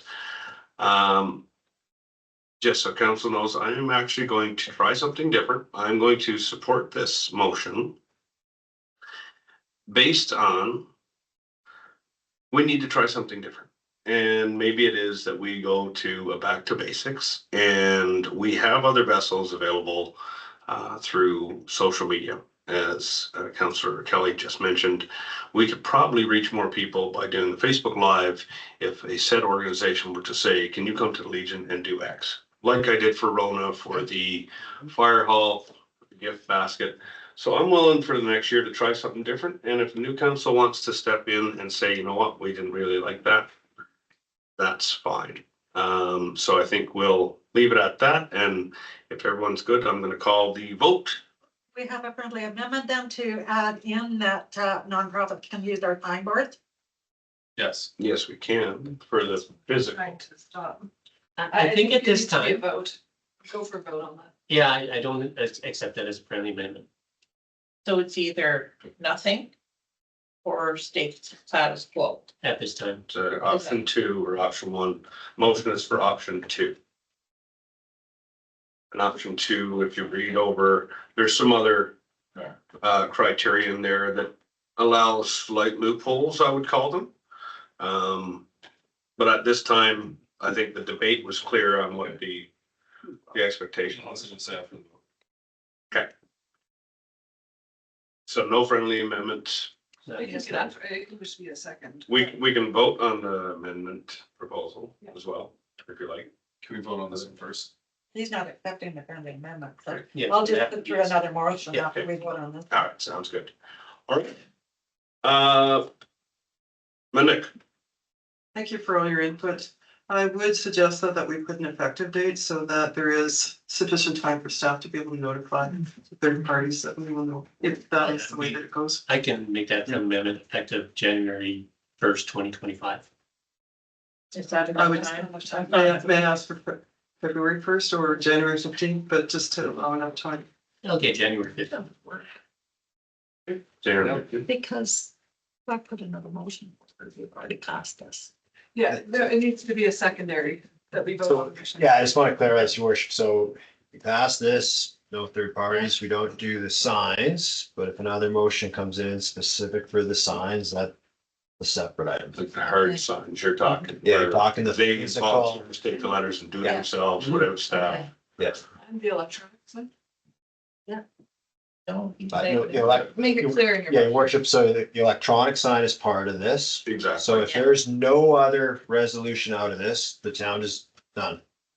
There's another resolution directing administration just for the physical signs, then that's 2 separate items. That makes sense? All right. All in favor? And all opposed? And just carried. All right. Comment? Before the next motion, or do you want to make a motion? No, you can make a comment if you like. Yeah, I don't have a problem with the digital sign or the hardboard, the hardboard? Changeable copy. Yeah, there's no town stuff on that sign anymore anyways. It's basically just a billboard now. Yeah, I mean, anybody should be able to use that whenever they want. So I would definitely support people being able to use that. We used to have welcome to Black Diamond over the top and they took that off. So, yeah, that's what Craig was telling us. So, yeah, I don't have any problem and we wanted to put a few more of those up around town. It doesn't matter if residents want to use them. I think, to the previous motion that, clean and cut and dry. That's exactly what we were talking about, with the town sign. Well, the electronic one's different, like, Yeah. but the other one on the east side of town is just basically You're talking two the hard 4x4s with, digital or the, yeah, it's lighted stuff, yeah. Changeable copies. It's not really a town sign, Yeah. it doesn't have any town insignia on it. Yeah, if we have changeable copy signs that we can rent out, that are clearly rent me, no town logo, that's a business. We can make some money, business case, whatever, that's something someone looks into. But that's needs to be totally separate from any town sponsored media, those needs to be like we're getting into an advertising company. You can rent our sign. Your worship, if I may too, I do apologize. We do have to do a motion to rescind the other 4 policies too, so. If council could set that and then come back to the. Let's start going down that list, because we're gonna be here late if we don't get moving. So good debate, but, I will give you the first motion to, sorry. Just the background paragraph, your worship, we got the 4 listed. They can all be in one Go ahead. motion. Go ahead. I'll make it all one motion. Read what is here. The new external municipal commission policy and procedure will replace the town of Black Diamond's communication policy admin -037, along with the town of Turner Valley's policies MPR .A.0213, communications plan in brackets, internal and external procedures. MP.A.12.13 in brackets, community signboards, and MP.A.09.10 in brackets, public statements, media relations, and online posting policy, which collectively guide both external and internal communications. Okay, thank you. All in favor? And all opposed? Seeing none, that's carried. Thank you. All right, Councillor Thompson. I put forward Or side boards. nonprofit groups be allowed to utilize the, how do you call them again? Changeable copy. Changeable copy signs in the town of, on the Diamond side of Diamond Valley. Yeah, there's just one. There's two, one in front of the town office, which is used specifically for Right, sorry. town stuff. Yes, that is insignia. Only 3. Yeah. They took the other one down. Took the other one down. There is no logo or anything on Can it. we just add that to the motion with removal of any town of Diamond Valley? You can't add logos to those. If there is one still on one of those boards, it needs to be taken out. That's all I'm saying. We can confirm that, your worship. I know the east side one doesn't have one, but maybe the one in front of town office does, I can't remember. You're talking about, but there's also the one at No, campground. I meant in the advertising, the logo not be included in the advertising they're doing.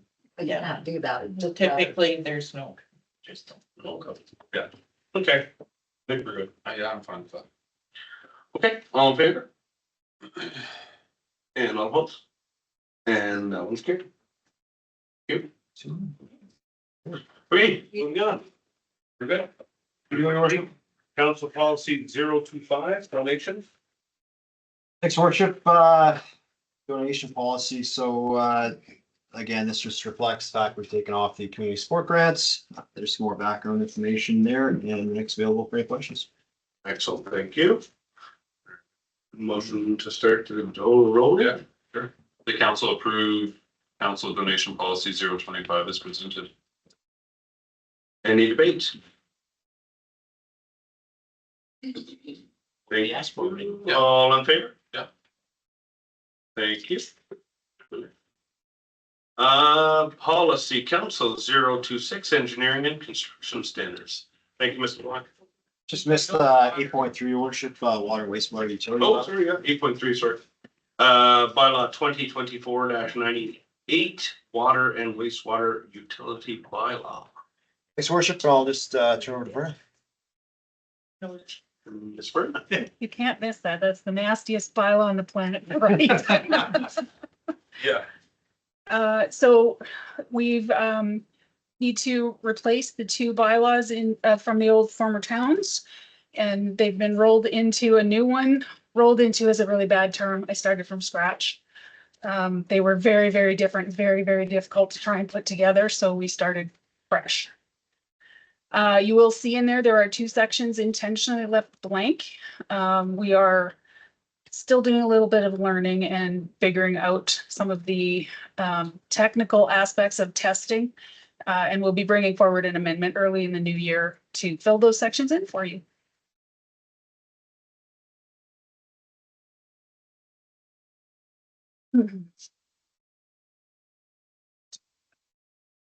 Yes, please, if it could be adopted tonight. If you do have a request for some kind of amendments, just please provide direction, because otherwise we're gonna have 3 live fee schedules.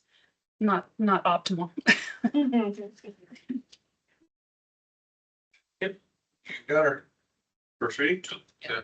That council give bylaw 2024-98, water and wastewater utility bylaw first reading. Thank you. Any debate? No, all in favor? That is carried. Mr. Kelly? Can I ask a question before we move on? Yeah, sure. It's already, yeah, sure. Just a quick question. Can we include into interpretations and definition delegate? And I'll explain to you why. If we go to page 160 of our package, section discontinuation of water services. Section 13. Thank you. Item 13.1A. It states the customers must give at least 72 hours notice in writing to the CAO requesting that town shut off the water supply. Would that not be, it wouldn't actually go to Adam, it would go to the taxes and utilities clerk, would it not? Yeah, your worship, that's right. If you look, I think in the definitions under CAO, it says comma or their delegate, so. Okay. In reality, if this comes to me, there's something major. Okay. So you don't need to include delegate. Okay. Okay, well then, I'm good. Gotcha. We got Heather and Cindy. Bruno, this was a huge task to take on. I totally get it. And I've got to tell you, great job. Really great job. I haven't in depth read it, but what I did get through was really good. So thank you for working on this. Thank you. Cindy. Just have a question about the test manholes for sewer. Is this something that we've been doing in the past, or is this now we're going to be going after a whole bunch of businesses because a bunch don't have test manholes? Like, I could see this being very contentious if this is not, like, I think it's good because we need to make sure that people aren't dumping stuff they shouldn't be dumping into our sewage system sitting on West End. I see the value of that. But I also see this being very could be brought forward very heavy-handedly if it hasn't been done required in the past by people, and now we're going to implement it and you have somebody come in with a big stick on it. That's what I want to get a feel for. I can, yeah. So there are some in existence today. But the purpose of it is also to allow for changes in business from regular retail to someone who may be having a potential for a more industrial waste that would need to be tested. So that can be part of their, I believe that at their development stage, they could be required to have a manhole put in to manage the new business. But I guess at this time, once we pass this, are we planning to just go proactively and requesting these where we don't have them? No, your worship. So again, this is more.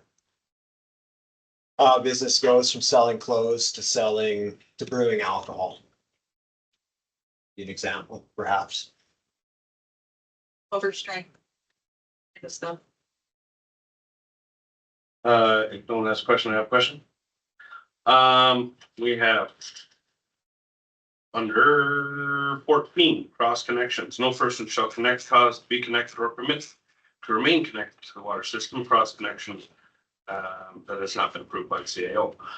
What is our fine for anyone caught stealing our water? Do we have one? And if we don't, I would like one. It's a great question, your worship. There is, I think there's Don't something in people there. legally split. So for example, I know that's fines for we, wasting water, but we have a meter in a house, as a construction guy, I'll speak to it this way, and Darren would understand it. Here's your meter, but there's 8 feet of line prior to the meter.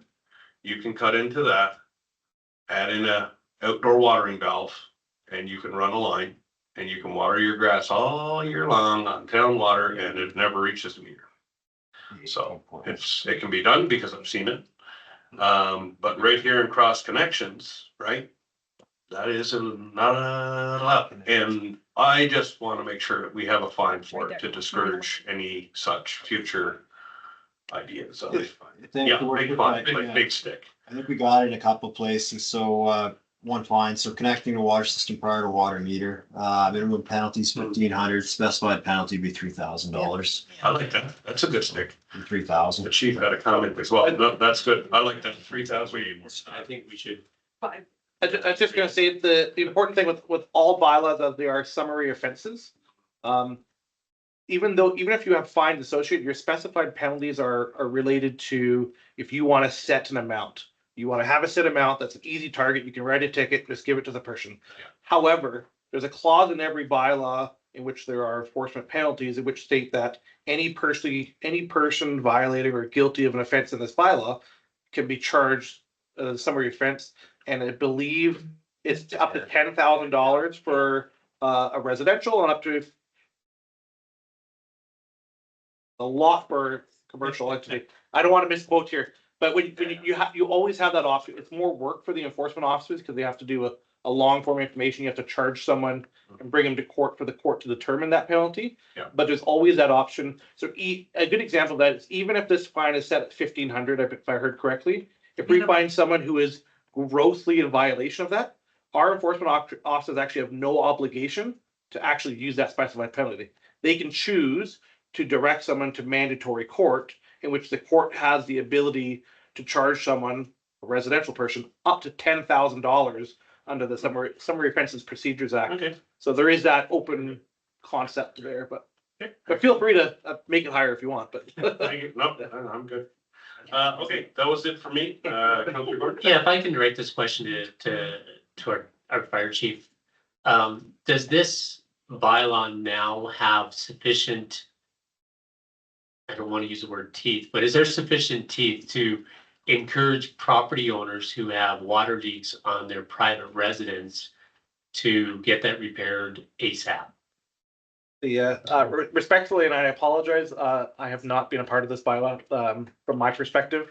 This was a largely legislative and a civic ops kind of piece. Yeah. So I apologize, I haven't, just at quick glance at looking at the length of the specified penalty page, there is clearly no shortage of enforcement teeth involved in this. But I can't personally speak to, I would have to read the clauses related to that, and stuff like that. I do know there was specific penalties that we spoke about as a result of some of the recent cases, in which there is clearly defined legislation that speaks to the responsibility of a property owner and in the failure to correct those issues. There are financial implications towards them. But I personally haven't reviewed how that changes in this, and Verna could probably. In many, clarify. Yeah. sorry. No, please, yeah. In many circumstances, we actually, through this bylaw, have the ability to go in and do the repair ourselves and charge the tax roll for it. So if it's a large loss of water that would justify that, then we have that too as well. Okay. So unlike the same individual who came year after year that we told had a water leak 4 or 5 times, knocked on their door and said, you need to fix that, your bill's getting crazy. Now we can say, you've reached $1,000, we're gonna stop this now, we're coming in. Is what you're saying. Or if there's water loss in the meter, and we Yeah. know there's a water loss on that property, we can go in and repair Is that correct? at their dime. Yes, that statement is meant more for the outdoor. Yeah. If your toilet is just running No, this can be for forever, the outdoor one, where it's Yeah. prior to the meter. The system there's is water broken. loss. Yeah. yes, Okay. yes, the indoor Good. failures of plumbing, that's just a bill they get to keep paying. Sounds good. Yeah. All right. Again, yes, please. Motion, please. The council give bylaw 2024-98, second reading. Thank you. All in favor? And that's carried. And I'll give the next one, the council agrees to give this bylaw 2024-98 its third reading at this meeting. Thank you. All in favor? And that is unanimous as required, and I will give the council give bylaw 2024-98 water and wastewater utility bylaw third and final reading. Final call for comments or questions. Seeing none, all in favor? That is carried. Thank you. Now we will move to policy 26, engineering and construction standards. Hey, your worship, so administration's looking for council to authorize, new policy, so it's to replace both previous towns. It is to confirm that we do follow, City of Calgary standards. Available for any questions? Forward, Just for the. Yeah, if I may, and I don't know whether it's yourself or Carrie that would answer this, but for the sake of our residents, because I've heard comments, well, why are we focusing on Calgary? We're such a small community, we're so different, and they don't quite understand. And I would prefer someone in administration giving a very clear and concise answer to that, please. Absolutely, your worship. I'll look over to Carrie. Sure. So They don't like that answer. as you're probably aware, I've also worked in Okotoks. And they don't follow the City of Calgary standard. The challenge that we have is in the region, a lot of players are very familiar with City of Calgary standards. So anytime we have a subdivision coming in, their engineers know the standard. It's faster and cheaper for them. Often, in terms of the workup. The standards are largely held as, I don't want to say industry best practice, but they're heavily vetted through layers of planners, engineers, legal review that the City of Calgary has paid for.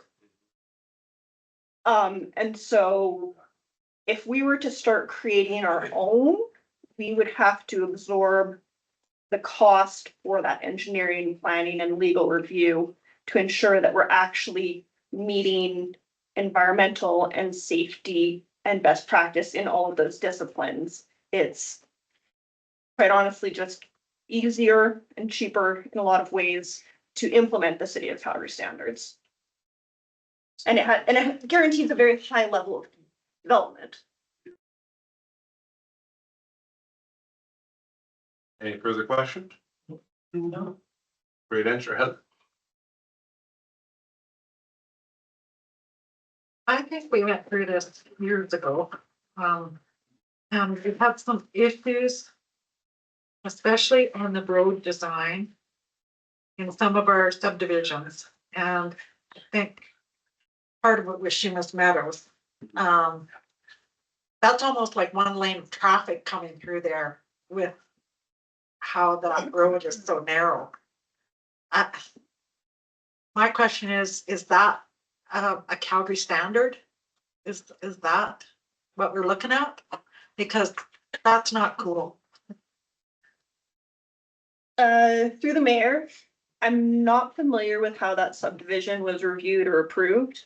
However, what we would be looking at on a go-forward basis, and we have been working with our developers that are active applicants, is working with the road design guides, the complete streets guide, and looking at what typologies would best fit with the direction of the community under the MDP and any applicable ASP or ARP. So are we a bit ahead of ourselves with this, Carrie, because we haven't done our MD? We currently utilize the City of Calgary standard under the existing policy for Black Diamond. Is there reference, sorry to interrupt, is there not reference in the Turner Valley Land Use Bylaw that refers to the Calgary standards? I want to say there is multiple ones. Yes. There might be in the bylaw, I just know it wasn't a separate. Yeah, it's not a separate policy, it's in the bylaw. Yeah, we've been using Calgary for. Yeah, and the only reason I ask that is because I fully support using the Calgary standards. I mean, to what you said, best practices more than likely, because they've had the investment to make sure they are proper standards, I would assume. So I'm quite fine with that. So, yeah. Do you want me to make the motion? Absolutely. All right, that council authorized Council 026 Engineering and Construction Standards Policy as presented. Any further debate? All in favor? I'll give you the next one. Excellent, thank you. The council rescind Black Diamond policy admin -021. Thank you. All in favor? That's carried. We're good. Okay. All right, moving on. Action items, 9.1, security deposit returns. All right. So you have a nice, simple one here. I wanted this brought back to council. We heard a month ago that we have over 400 of these accounts outstanding. And after talking to some individual counselors, talking to some community members with their concerns and administration's recommendations, that just to remind everyone, was if we really wanted to get rid of this, we could hire someone and we could have them detail these accounts and take them on one by one and eliminate them at our cost, taxpayer cost. But I find it a little bit redundant when we look at the workload that our administration has in front of them to add to that pile, when really we should be removing the obstacles. And I believe that removing the obstacle of 14 years of accounts that are not finalized, doesn't matter who was in power at the time, doesn't matter what the planning situations were. We all know that both communities had turnover and so on and so forth. But moving forward, we can't be backtracking and wasting more time at the cost of zero. It's returnable money that we can't use even if we have it for 14 years, like we have had some of these deposits for 14 years. We can't use that money. It has to go back or it just sits there, plain and simple. We don't have a policy that says we can keep it. So. No. So have we used the money from 14 years ago then? Sorry, Mr. Mayor, we can use securities to remedy contraventions of developments where they don't comply with their conditions or were built contrary to the approval. I don't know why that hasn't occurred to this point because I wasn't here to understand what council direction was in terms of appetite for enforcement. If I'm going to be blunt, if there is no appetite to hold people to the conditions and policies and regulations of council, amendments should be made to those bylaws, policies, processes, plans to eliminate anything that you're not willing to actually back up and enforce. I would agree with that statement. What I'm talking about to council is the fact that we have things that are 14 years outstanding. Now, we can pay someone $10,000 to go and investigate a $2,000 deposit. For what? Some grass or some gravel? That doesn't make sense. What I'm saying right now is we need to clean the slate so that our administration can actually start fresh.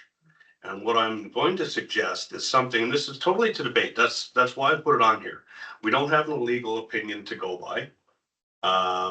So we can ask administration to go back and look for one again, but it's been a month and we don't have one. So I wanted to have this debate tonight to really put it forward that we need to actually do something.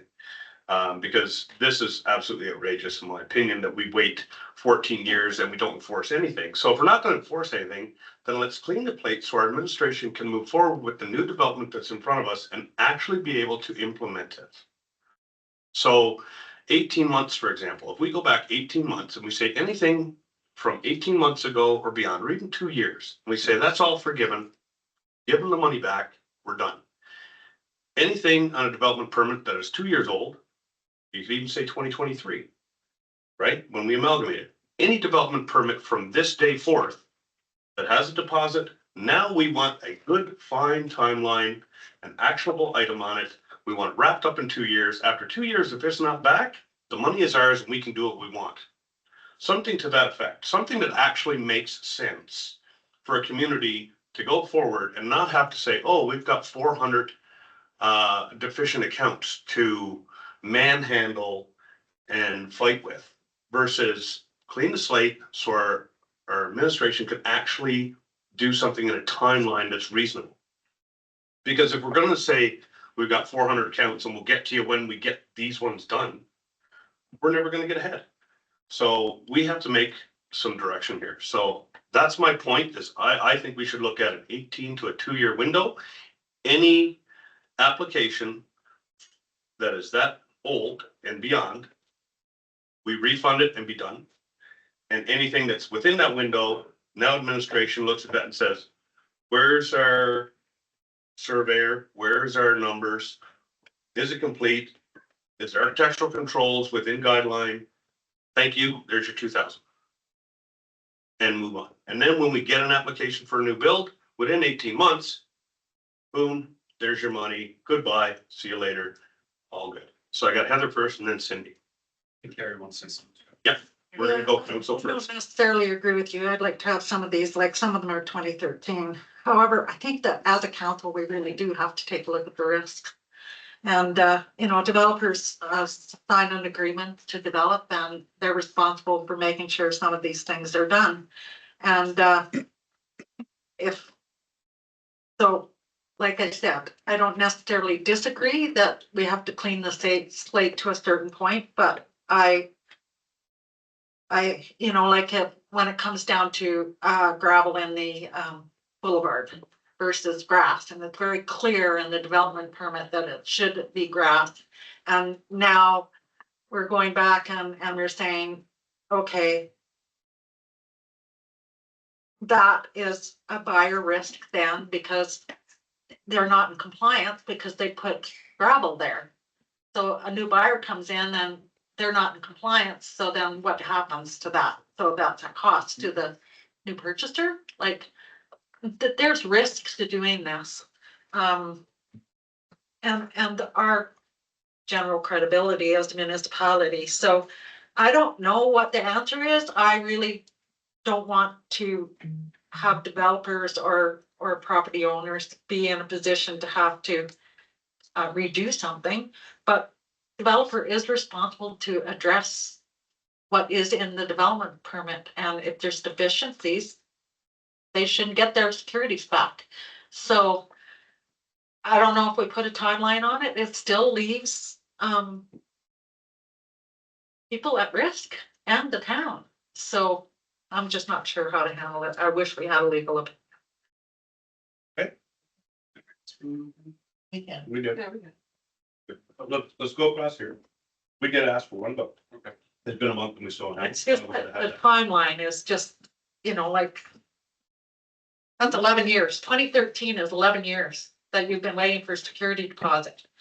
But then on the other hand, why, and I also must say that the planning department, especially on the Turner Valley side, was up and down for several years. So we can't really lay this on Carrie and her team. No. So All they're doing included. they're doing the best that they can to get this stuff resolved, and it's just a matter of resources, and we don't want to really deploy that. So like I say, I agree that maybe it should be a timeline, but I don't know what the timeline should be because, yeah.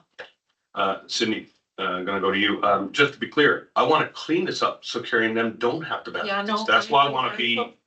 I totally aggressive understand that, but we also have to look at the risks. Cindy? Yeah, I don't know what the right answer in any of this is. I will start by saying that. But I do have a problem that you have a guy in 2013 builds a house. He knows he's cut corners. He knows he hasn't graded it properly. He knows he hasn't done the tree and whatever he's supposed to do. And now we're just gonna give him a check back.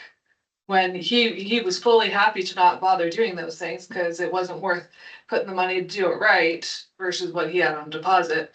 And so I hate to reward behavior like that, right? I do wonder why, if we have a builder that's coming in constantly for multiple homes and they've got a good reputation, why there wasn't just a standard amount versus like 3,000 every time, just like put in a big deposit and whatever. Like there was other things that we could have done, but we didn't. I also have a problem holding a $3,000 deposit over $150 tree, right? Like there should be if this is deficiency, you take it off and, you know, Mm. and you give the rest back. But I don't like money going back to a builder. If a house has deficiencies, that's ultimately that money or that price to fix. If there's a problem, goes on the homeowner, right? If there's a grading issue, they're the one that's gonna have, you know, Mhm. have to fix it and pay for it. So why are we giving the money back to the builder if that grading? To me, grading, proper grading, because I've seen it happen Mhm. when I lived in Seclusion Valley to the house next door when grading wasn't done properly. And yeah, it. Going That's back corner to you the don't look developer at. so many years later, it's like Yeah, terrible. it's no point years later. Jonathan? You know, this is a challenge because the risk factor, if we wipe the slate clean, we're assuming risk. And when it's a risk about grass over gravel in a boulevard, that's a risk I carry. If the risk is not having 2 trees where they need to have 2 trees, that's a risk I carry. But then we talk about grading issues. That's a whole different ballgame altogether. That's not a risk that I personally don't think the town should accept that risk. Because if the grade is not correct and drainage is affected by that grade, and we say, well, we just wiped that slate clean, that's now our responsibility. Liability now transfers to us. And so that is not something that I could support at all.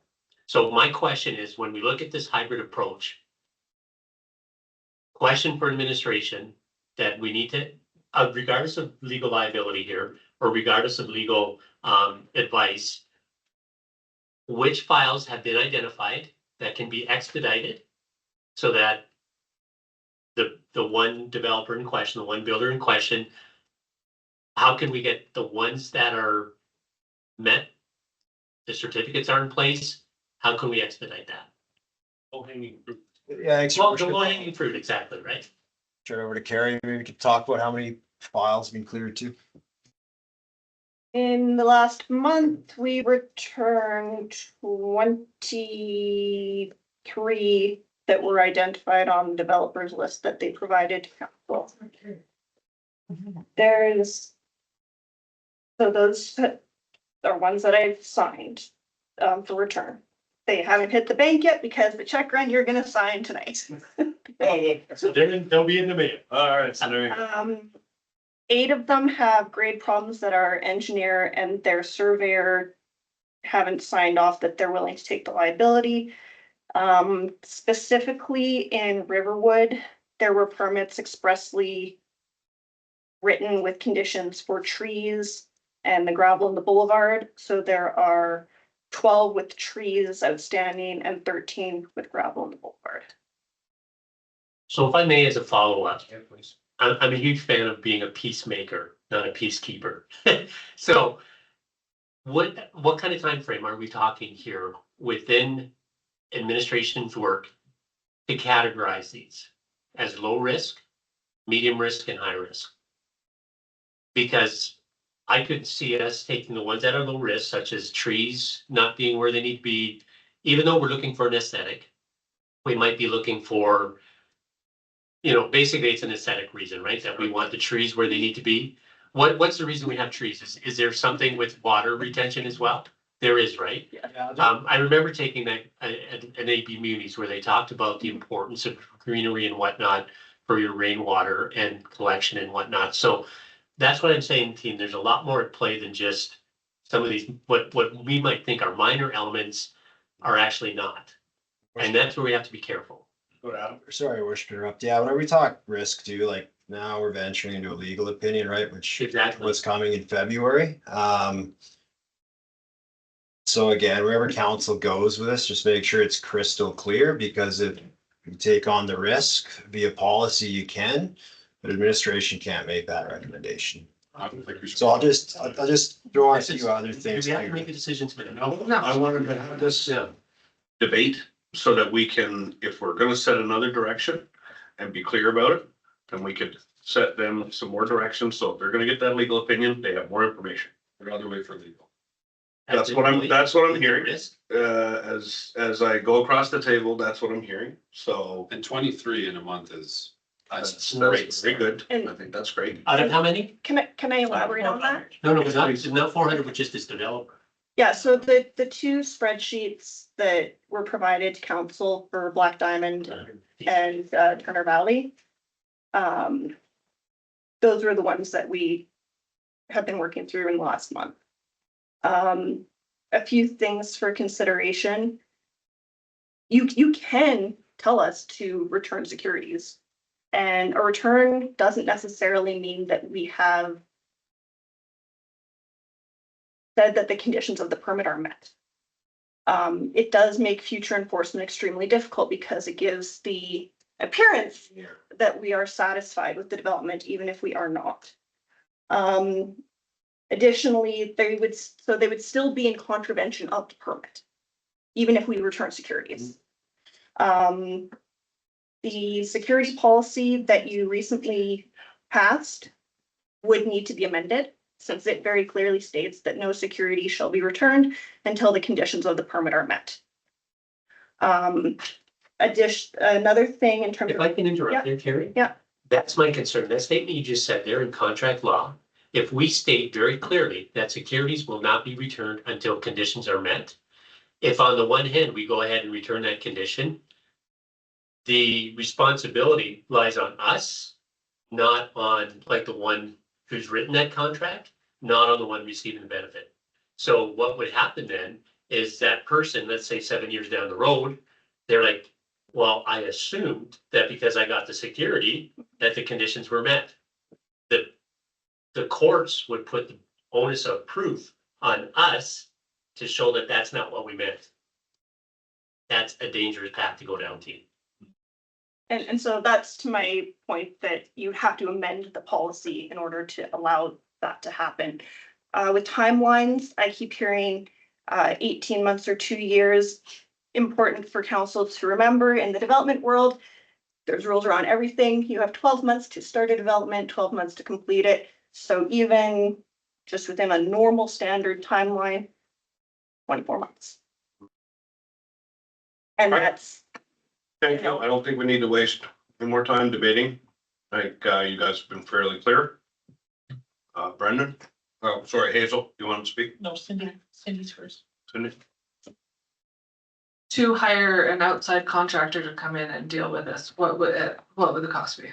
Yeah, thanks, your worship. So if council went with option one, status quo, follow the policy, we just internally redeploy one staff for probably a year, not full-time, just part-time, but keep in mind, we're not gonna clear the 400 files. Some of these are going back 20 years. Some of the folks who took it out are deceased. Those corporate entities no longer exist. I mean, this is a going concern for any municipality, right? It's my previous municipality. I mean, you had thousands of these going back. It was just because it was cheaper to not pay the security than not pave the driveway, right? So we're not going to clear those 400. The only ones we would focus on are those that developers come in and say, okay, yeah, we're ready to go. We'll focus on those. So right now we have 120 that are 130. So Yeah. those are the ones we focus on. If another developer comes in and wants to focus on those, then we'd focus on those. Because keep in mind, it's on the developer to prove that they've done it, right? So we're not going to clear ones that, we're not going to go back to 2013 and say, we're following up. No, it's on, onus is on the developer to come in. So, there's no external costs other than the legal review. Okay. So basically, I'm hearing what I've wanted to hear in terms of, we got 23 wrapped up in the last month. And you're working on, and I would assume that we're looking at the last 2 years. That's our priority. No, it's the developer, the person. It's whoever approaches. So to clarify, Right. right, so we had a developer, right, and, point taken, right, we were slow on that, and we did not provide an adequate number, so again, I apologize on that on behalf of the town. But now that we have those are the ones we're tackling, but we're not going to proactively go out because it's developer driven. Yep, that makes sense. Okay, that's good. That's what I want to hear, really, is that we have a priority list that we're working on. And I've heard from council that they want that legal opinion in February. So let's continue on that level. In the meantime, let's keep up the good work. This is what we want to do, is clear this up so you guys don't have these hassles. That was my intent here, was to make it easier so you guys don't have any more, Nothing in my world is. what you would call it, in the closet. Yeah, Ghosts. So I'd love to clear all 400, like, today, but that's just not in our power, like, it shouldn't be. What we have in place. Alright, so we're gonna just continue as is and keep up the work. Hazel, you wanted to comment, please, go ahead. Just quickly, Carrie, can a builder and a resident come to some agreement? Because there's sometimes a resident says, a new homeowner, I should say, maybe says, I don't want a tree. And it's in the development permit. Can they say, you know, I have given ABC developer permission that I do not want a tree? So through the mayor, no, because an agreement between a builder and a homeowner doesn't take into account what the regulations in the bylaw is. So it's a municipal regulation that they have the trees as a landscaping requirement in the land use bylaw. And so if there is a requirement on the permit for 2 trees, the security cannot be returned until those 2 trees are on the parcel.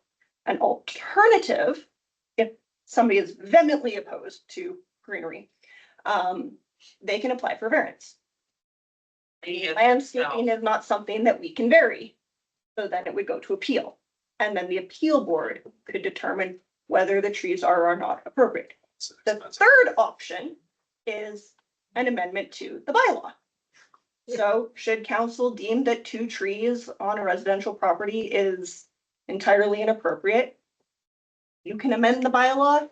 A homeowner can apply to amend the bylaw, a developer can apply to amend the bylaw, and we can just change the rule. Thank you, Carrie. Cindy? And then let's move on. Curiosity on this tree thing. There's no requirement for, like, cause I know I killed the one that the developer or the builder put in my tiny lawn in my last place. So there's no requirement for the resident to keep it alive. Yes, there is. Is there? Certainly is. It is. Where is that? Which Yeah. bylaw? Yeah, so a development permit exists for the life and the duration of the Oh, development. okay. So if there's a requirement for you to have a hard surface drive, 2 trees, dark sky compliant lighting, whatever in the heck your municipality's rules are that they've put on that permit, those are applicable for the duration of the life of that development. The life of that property. But if the deposit said, or the development says that you have to plant 2 trees, does it actually say you have to keep them alive for the life of, Yeah, so. or it's just the principle? Yeah, and so Okay. typically the condition will be written that 2 trees of a minimum size are required. But in our new policy that we just wrote, we are allowed a partial return. So if we say there's not 2 trees, you can have 125% of the value of whatever's missing and everything else can be returned, right? Is that not how the partial return in the new one? Does that not apply because we passed it now? It doesn't apply to the past ones. And we also have that forfeiture section still blank. Which will be part of the, Is that's the legal review? Okay, So- perfect, thank you. So if I may, a security will only be released in part if the release is larger than $5,000 and the security retained is larger than $5,000, which is section 8.5. Thanks. So we need to make a motion here, right? Do we? Yeah. Are you guys looking for motion or can we just leave it? Because I know option 1 is status quo, right? So We can just move on to leave it. let's wait for legal. Yep, exactly. So that's what I heard is we want legal. So we don't need to send any other direction. Say keep up doing the work. that developers are great. That's correct, Yeah. your worship. So yeah, we had Exactly. legal slated for February. I got the hand on the side, 23 checks here, so. Yeah, that's great.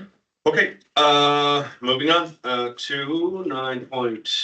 2, development permit 126-2024 DP. Thanks, your worship. All this turns Please do. right over to hearing team for that. Thanks.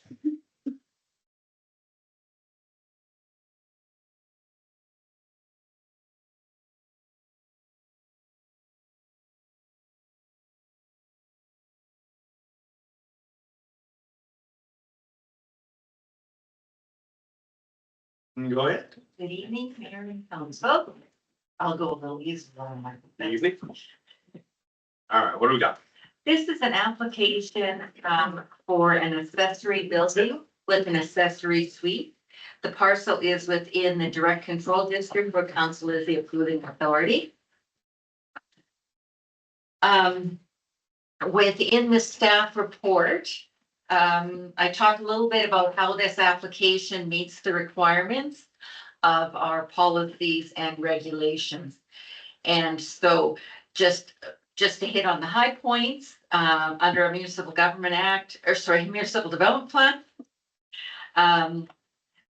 It states that no development will be allowed in any area other than the existing built up area. And this is within the existing built up area of the, I don't know, maybe it might be 18 lots. Within that direct control district, there's already 15 or 16 of them that have garages. And there is also existing secondary suites within the direct control, within that direct control district. The other residential objective is that it promotes and provides a safe, attractive and functional neighborhood that meets the household accommodation needs of a full range of socioeconomic groups. And so we are recognized, we have recognized through our housing needs assessment that there is a need for rental, and this does fulfill that in a very small, but I mean, every home is another home. But so one at a time. The land use bylaw, that the intent of the direct control district within our land use bylaw is for creation of site-specific land use regulations at specific sites within town where the circumstances relating to the development of the site are such that regulation and control by means of land use districts of this bylaw would be inappropriate. So the purpose of this being in the direct control is because it's within the flood fringe. I believe that's probably why it was done as direct control. I wasn't here, but I'm just making an assumption. But they do have within the direct control 1 district that the list of permitted use and discretionary uses are the same as in the other R1 district. So within the direct control district, accessory buildings is a listed permitted use. And an accessory suite is a listed discretionary use. And accessory suites are discretionary use in every residential district. So can I just ask a simple question? Are we gonna be above the flood fringe elevations? Okay, That's really my only question. Other than that, I'm good to go. Well, it's direct control, so. Yeah, please. okay. So in the preamble of the direct control district, it says that the parts 3 to 6 are applicable in the direct control district. And the flood elevation is in part 8. So It's not applicable. Yeah, okay. Okay. So just a summary. And I think that the planning manager did a very good job in summarizing within her comments on this. So there's some 6 key advantages to this application. It provides an opportunity for enhancing housing diversity. It maximizes the land use within the direct control district. It also is gentle densification of mature neighborhoods. When we have infill housing, when we have secondary suites, what we're doing is we're providing additional housing units using our existing infrastructure. So we're not building new roads, we're not putting in new pipes, we're not having additional garbage collection. So it's a good way to provide, housing without having a higher cost to the municipality. This particular secondary suite is on the second level of the garage, so even in the event of a flood, the resident would be still undamaged unless it was. Well, good. Does council have any problem with the application? I think you might have a question for, otherwise we can move on, we can go through it. Hazel, and then Cindy. I just, some clarification That's on great. items 6, 13, and 16. So on item 6, the existing shed located in the rear yard must be removed. Would that be over the 60% coverage? Just to be clear, the location of that shed is the location of the general location of the assessor, the proposed, and that shed also does not currently meet setbacks. Okay, okay. Record, she got. And then you have the 2 trees must be located on the site, even though this is an existing, even though this is an existing property. Correct. So the landscaping requirements still are applicable, and there is 2 trees on the property currently. Okay, Just want to make sure they're not removed. oh, okay, But yeah, because that's the life of the property. Yeah, and then the site coverage, just to make sure I've covered your comments. I think in the report, it's at 69 square meters, and they're allowed to have 75 for their accessory building. So they're, yeah, okay, so just because of the setbacks of the shed, they can move that. And then the all flush toilets must be low flush type. Yeah, Do we really need to have that? Because I think the rates and fees will probably look at, yeah. most doesn't, most of the toilets are now low flush. Yeah, okay. You can pass a motion to strike that decision. You can strike any of the conditions that council thinks necessary. Okay. These are. Thank you very much, Denise. All right, Cindy, please.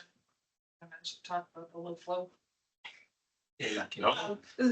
Sorry, Mr. Mayor, oftentimes we add conditions on the permit to make developers and homeowners, landowners aware of regulations that they're impacted by, especially at a development stage, that aren't necessarily part of the land use bylaw.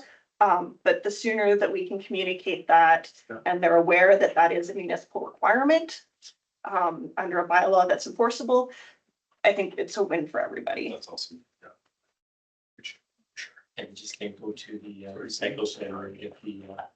Yeah, exactly. 15 meter one electrical. Yeah, I'm actually good to put on the motion that council approve the development permit application 126-2024 DP for an accessory building with an accessory suite subject to the following conditions as listed in option 1. I'm happy to support this. I love it. I just find it very weird that DC1 gets a variance on the flood when a guy down the street has problems with a greenhouse, right? Like not being at flood standards, because we're really worried about that greenhouse getting flooded. So like, these are kind of things that I would just love to let the file grab. But I'm very happy with this application. It provides the type of housing that we need. So happy to support. And we have lots of pencil marks in our letters, of things we'd like to recommend. Yeah, if it was a if it was a garden suite on the main level, I wouldn't have heard of it because it's up on the second story. Yeah. Yeah, I have a question about that. The hierarchy of legislation. If the province stipulates X with their flood zoning, even though our bylaw says this with a DC, wouldn't the provincial regulation overrule what our DC bylaw might stipulate? There is in the Municipal Government Act, there are specific government agencies that have precedent legislation over municipal bylaw. Exactly. Is it Hence you check it. 642? So there were amendments made to the MGA. I won't tell you what year because I don't know off the top of my head, that allowed the province to implement floodway and floodplain regulations. And then they just never happened. Yeah. So Because I remember coming out of 2013, and, you know, with the High River flood, obviously, yeah, so it hasn't happened yet. Interesting. Thank you. If I can just add to that, we did circulate Alberta Environment this application because our land use bylaw requires that we do so. Yeah. But we don't get a response, and we don't get a response, and their website says we're only interested in subdivisions. And No, but once I was like, That's start concerned, yeah, pardon me, well, the other thing is statutory documents. statutory, yes, statutory amendments, yes. makes sense. Thanks. Night. Thank you. Yeah. Yeah, okay, we got a vote, we're here, ready? All in favor? Oh, Good, thank you. carry. Can I get a motion for the election? There were several specific ones, right? Yeah, review the first one, that council appoint Verna Staples as returning officer and Iris Birch as substitute returning officer for the 2025 municipal election in the town of Diamond Valley. Bernie again? Oh, gee, happy to turn it over. All in favor of putting Vernon in the hot seat? Excellent, thank you. Next one. Did you hear about the I don't know what the results are, but the by-election today in Lethbridge? No. I don't know, because of the postal strike. There was no communication sent out by Elections Alberta as to where they were supposed to vote. Oh, my So my friend goes to the polling station she thought was hers. No, you gotta go to the other one. Oh, wow. I'm thinking, oh, that returning officer didn't have a lot of fun. Go with the second one. Yes, sir. The council authorized the returning officer to provide for voting by special ballot pursuant to section 77-1 of the Local Authorities Election Act, and direct that applications for special ballots may be made in writing, by telephone, in person, or by email, and further direct that the special ballots must be received by a returning officer no later than 4 p.m. on October 20th, 2025, pursuant to section 77-2 3.1 of the Local Authorities Election Act. Excellent. Comment, Hazel. No, I'm fine with Brendan. That's gonna be the next one down. That's right. Oh, you good with it? Oh, yeah. All in favor?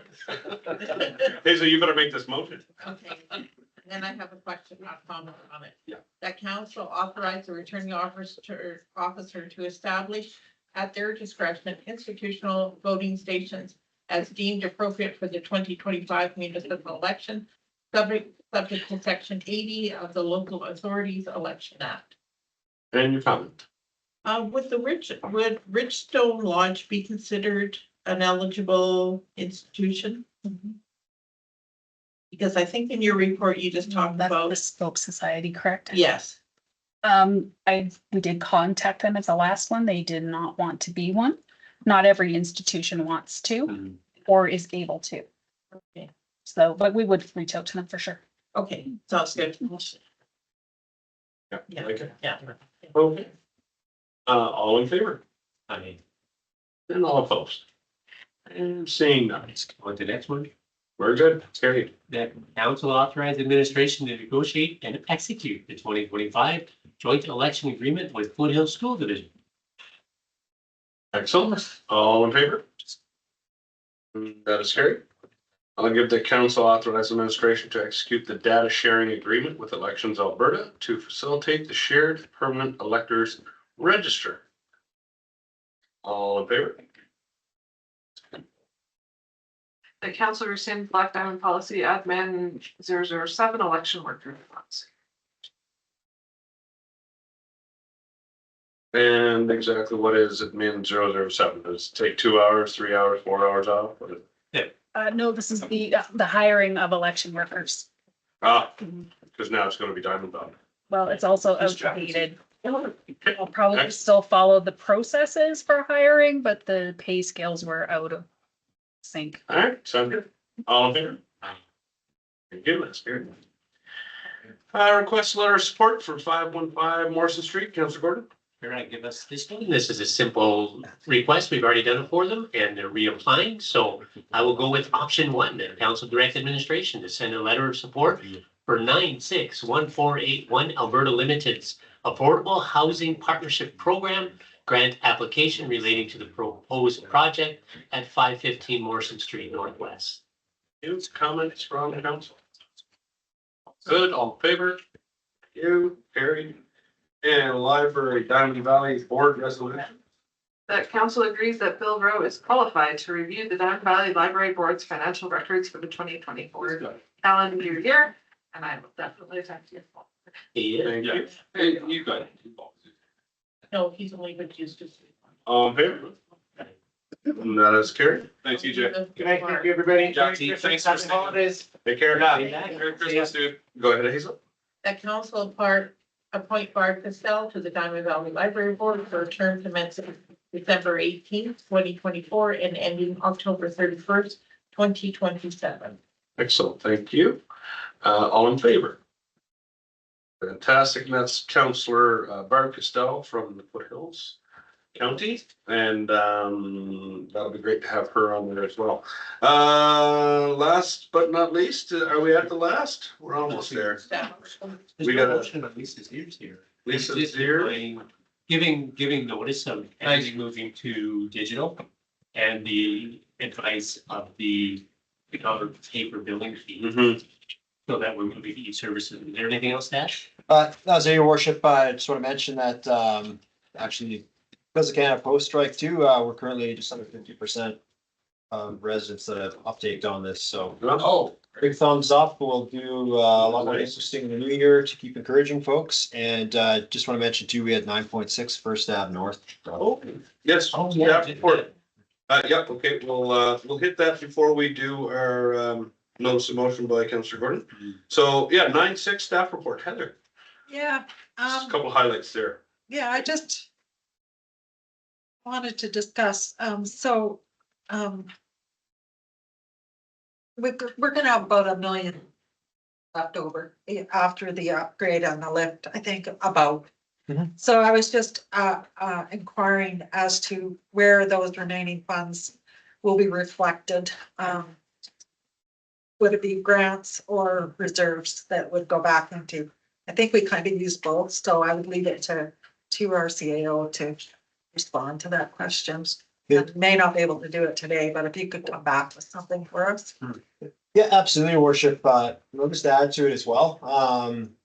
So we're just gonna cost estimate right now for those two projects on the wish list, Dunham Lane and Frontenac. So once we've determined that, and we're gonna find out about the river crossing grants, hopefully by the end of next month. Put all that back in the package. We'll come back in probably February, March with potential to amend the capital budget with existing funds. So the intent, if all goes well here, is we could potentially have a pretty good windfall to do lots of good work. So much more to come, and I don't want to overpromise yet. No, that's fantastic news. I'm gonna go Councillor Kelly first. Yeah, I just wanted to starting late, finishing on time and way under budget for, I can't say enough good things about local company, Shawnee looking after us, getting everything done. Amazing. And found a lot of stuff. Yeah. And Yeah. fixed a lot of stuff. Yeah. It's too bad we have to go to tender for a lot of these things, because at the end of the day, if we could just pick companies that treated us like this every time, I mean, Yeah. it's such a, hats off to them. I mean, big time. And this could have, this is a great trickle down effect for next year. We could be looking at some other stuff. Again, not over promising, but certainly, even if we got $500,000 after, that's a lot of money. Yeah. Why have Wonder Bread when you can have cows? I mean, Councillor Gordon. A question I don't know if administration can answer, but one of the challenges we always see is estimates done by our engineering firms. That estimate is made public, and tender sometimes comes back to that estimate because they see our capital planning. That's how it's estimated, right? So one of the things you see Calgary going through this right now with the proposed green line is they don't want to put out exactly what it might be because they know the tender's gonna match what it might be.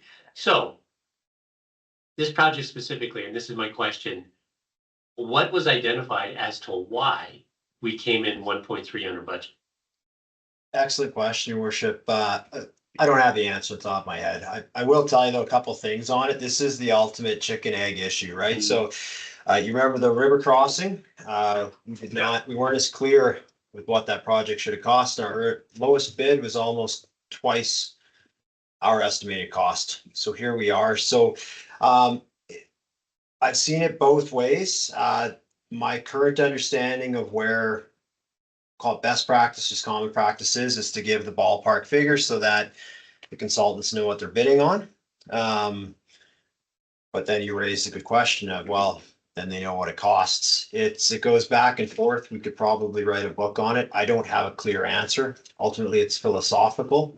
In terms of, why this gap, I think we can include that in the report and Craig can look at a few different items, but I think, even though this is a good news story, when you go back to the ice plant at the arena, because that was 50% over, or that river crossing, it just shows that right now, anyone who thinks that they can predict capital costs probably doesn't understand capital funding, right?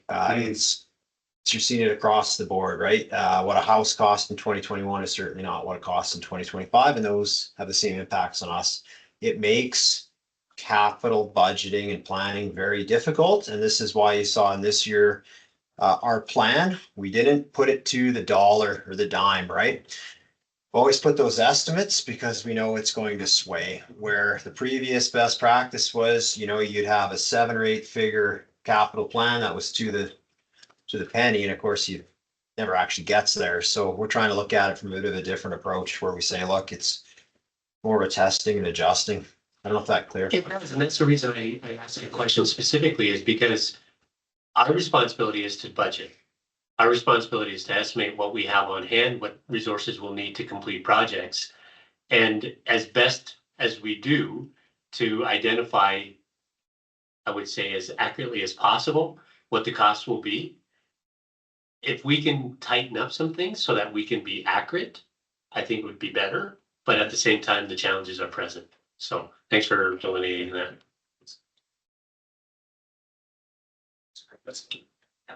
So for this one, we had Urban did the engineering for it. Next year we're doing Frontenac. But I know traditionally MPE is done, but we have standing services with both. But if we're finding that one firm is better at certain types of projects, are we gonna start crossing boundaries? Great question. Yes, we have a standing agreement with both for both sides. What we're seeing now, and for a lot, for example, the IMP, it's going to require a lot more teamwork because you had 2 separate histories. And the reality is what we're finding too is where other projects are awarded to firms that are not those 2. So it's outside the standing agreement. They have to go back to those firms to get the information as well. So we're in a bit of a unique partnership agreement. But I think, looking at what happened with the MDP and it went to a different firm and same thing with some changes at West End, you can see that, I think we're seeing a greater level of service from both those firms at present. So technically Urban could do Frontenac. It's not exclusive for MPE on one side, Urban on the other. That's been done away. Sort of, not quite, no, it's standing agreements for both. We Oh, could but they would swap, have to but go to MPE for the information. Gotcha. yeah, Gotcha. I kind of leave it at that. There'd be a sort of closed discussion for more detail. So, but right now I'll just say clearly that we are satisfied with both firms right now with the service we're providing, and I think we'll see some good value moving forward. Nice. All right, excellent. Let's move on to Jonathan's motion, which I fully support. You want me to read it? Yeah, please. If we have unanimous, we can move forward, because in conversation with our CAO, it just gives a little bit more runway to do the behind the scenes work to get it done. I'm on board. Hazel, question? Just a question, will this also, so what you're looking for is a new tax on vacant properties, will that also include residential, non-residential, and the brownfield, Everything. everything? Okay. It's good. It's the subcosts. Is what it is. Yeah. Yeah. Just a different tax rate. There will be a little bit more work done with that to it. It will, just get it moving. Like the Ponca land would have to do rezone. Yep. Because right now, I think they're Whatever we need. agriculture. Yeah, so we're, yeah, it would be unanimous. This could just proceed. Looking at it, yeah, the target date is we come back in March. It's actually a substantial amount of work, but I think it's very important work. So it's in line with the MDP. Just for process, why don't we vote to have it moved to this agenda move the notice motion to accept the notice requirement, move it to this agenda, so then we can actually debate it, because we're not technically supposed to Right. debate it Yeah. at this meeting. So, and I'd like to clarify something. So True. how about I make the motion, and I think it's 2/3, not unanimous. It's 2/3. Yeah, so 2/3 vote then to move it to discussion at this time. It would be my motion. All in favor? Excellent. And then I'd like to discuss. Absolutely. Yeah, I'm totally happy with it. Yeah, the 5 or more years, they don't wanna hit like a developer that, develops, has lots, and then it's just the market, they're not selling because Trump tariffs the heck out of us and he kills our property values, whatever, I don't know what the heck. No, it's a good point. So I'm just saying, so yeah, I'm hoping it focuses more on totally undeveloped and not going to hurt somebody that's, just stuck in a real estate market wall. So maybe your worship too, just so administration gets some clarity on here. So my understanding of this is we're gonna examine all of it, residential, non-residential. Is there other things? This would be the time to put those in. To me, brownfields, are number one. Yeah. They need to be highest rate, in my opinion. I have to agree, because there's the community revitalization plan, like Cochrane, like I mentioned before, with Garmin's expansion, picked a brownfield, got the grant money to bring it up to spec so that they could develop. And we have so much brownfield just sitting. Well, and they have no incentive. No, They don't care to talk to us about it. no. Yeah. They So, need to be taxed more than agriculture. Like, 100%. if they Like, would we do have anything with it. agriculture. No. not agriculture. Oh, they let us use Millennium Park. Like, seriously? So, yeah. So that's number one, highest rate we can go. And then, Pick the rate soon. We do pick it. yeah, right? the tax rate. GA. Is there anything else we wanna look at, other than, so brownfield is obviously one that needs to be identified. What's that piece on the east side that's in between, like where that new development just went up, that big rectangular part there? Sitting, Which, where? the one behind where they just put that new apartment building. Like in that. Oh, yeah. There's like that big rectangular kind of next to the annex land. It's behind Whitney. I think is it Kaiser's? They'll put it on the map. Kaiser's? Yeah. Yeah. Yeah. There's Yeah, that one right there. Yeah, that's been sitting there forever. Yes, well, and that's what this is all about. It's, For me too, but they went bankrupt twice Yeah. now. Oh, yeah. You know, there's stuff like that, but there's actual subdivision plans and stuff in place for that. Yes. But But it's still residential. Okay, so your worship, so what we do is we come back in March, all this mapped out, and then if any council direction there, that would be added for the bylaw, and I think it's May. Yeah. Cool. May. Maybe. Go ahead, Cindy. Yeah, That's gonna be tough I think because it hasn't. oil been and gas companies that are not cleaning up, that's really the. Yeah. That's And it's best as ag. You have options over March. Yeah. Hazel? Thoughts? What would be the percentage? What would be the increase in percentage? Great question, worship. So that's what part of the consultant would do. They do a comparison to other municipalities. I know, thanks to Minex, she shared too, there's a couple other towns that have already implemented this, so the consultant would do a comparison and bring back some options, because I think this is pretty big file, so council want to have some insight on where you want to go, because obviously those rates, you go high, you could go, pretty good scale. Awesome. Okay, Go with the motion. yes, please. Well, I'll thank council for actioning this and bringing it forward tonight. Thank you so much. So the simple motion is that council directs administration to provide options for council to establish a tax rate for lands deemed vacant for 5 or more years. Beautiful. Excellent. All in favor? Great, thank you, council. Yeah, thanks for bringing it forward. Something we should have done a long time ago. Annex, newly annexed.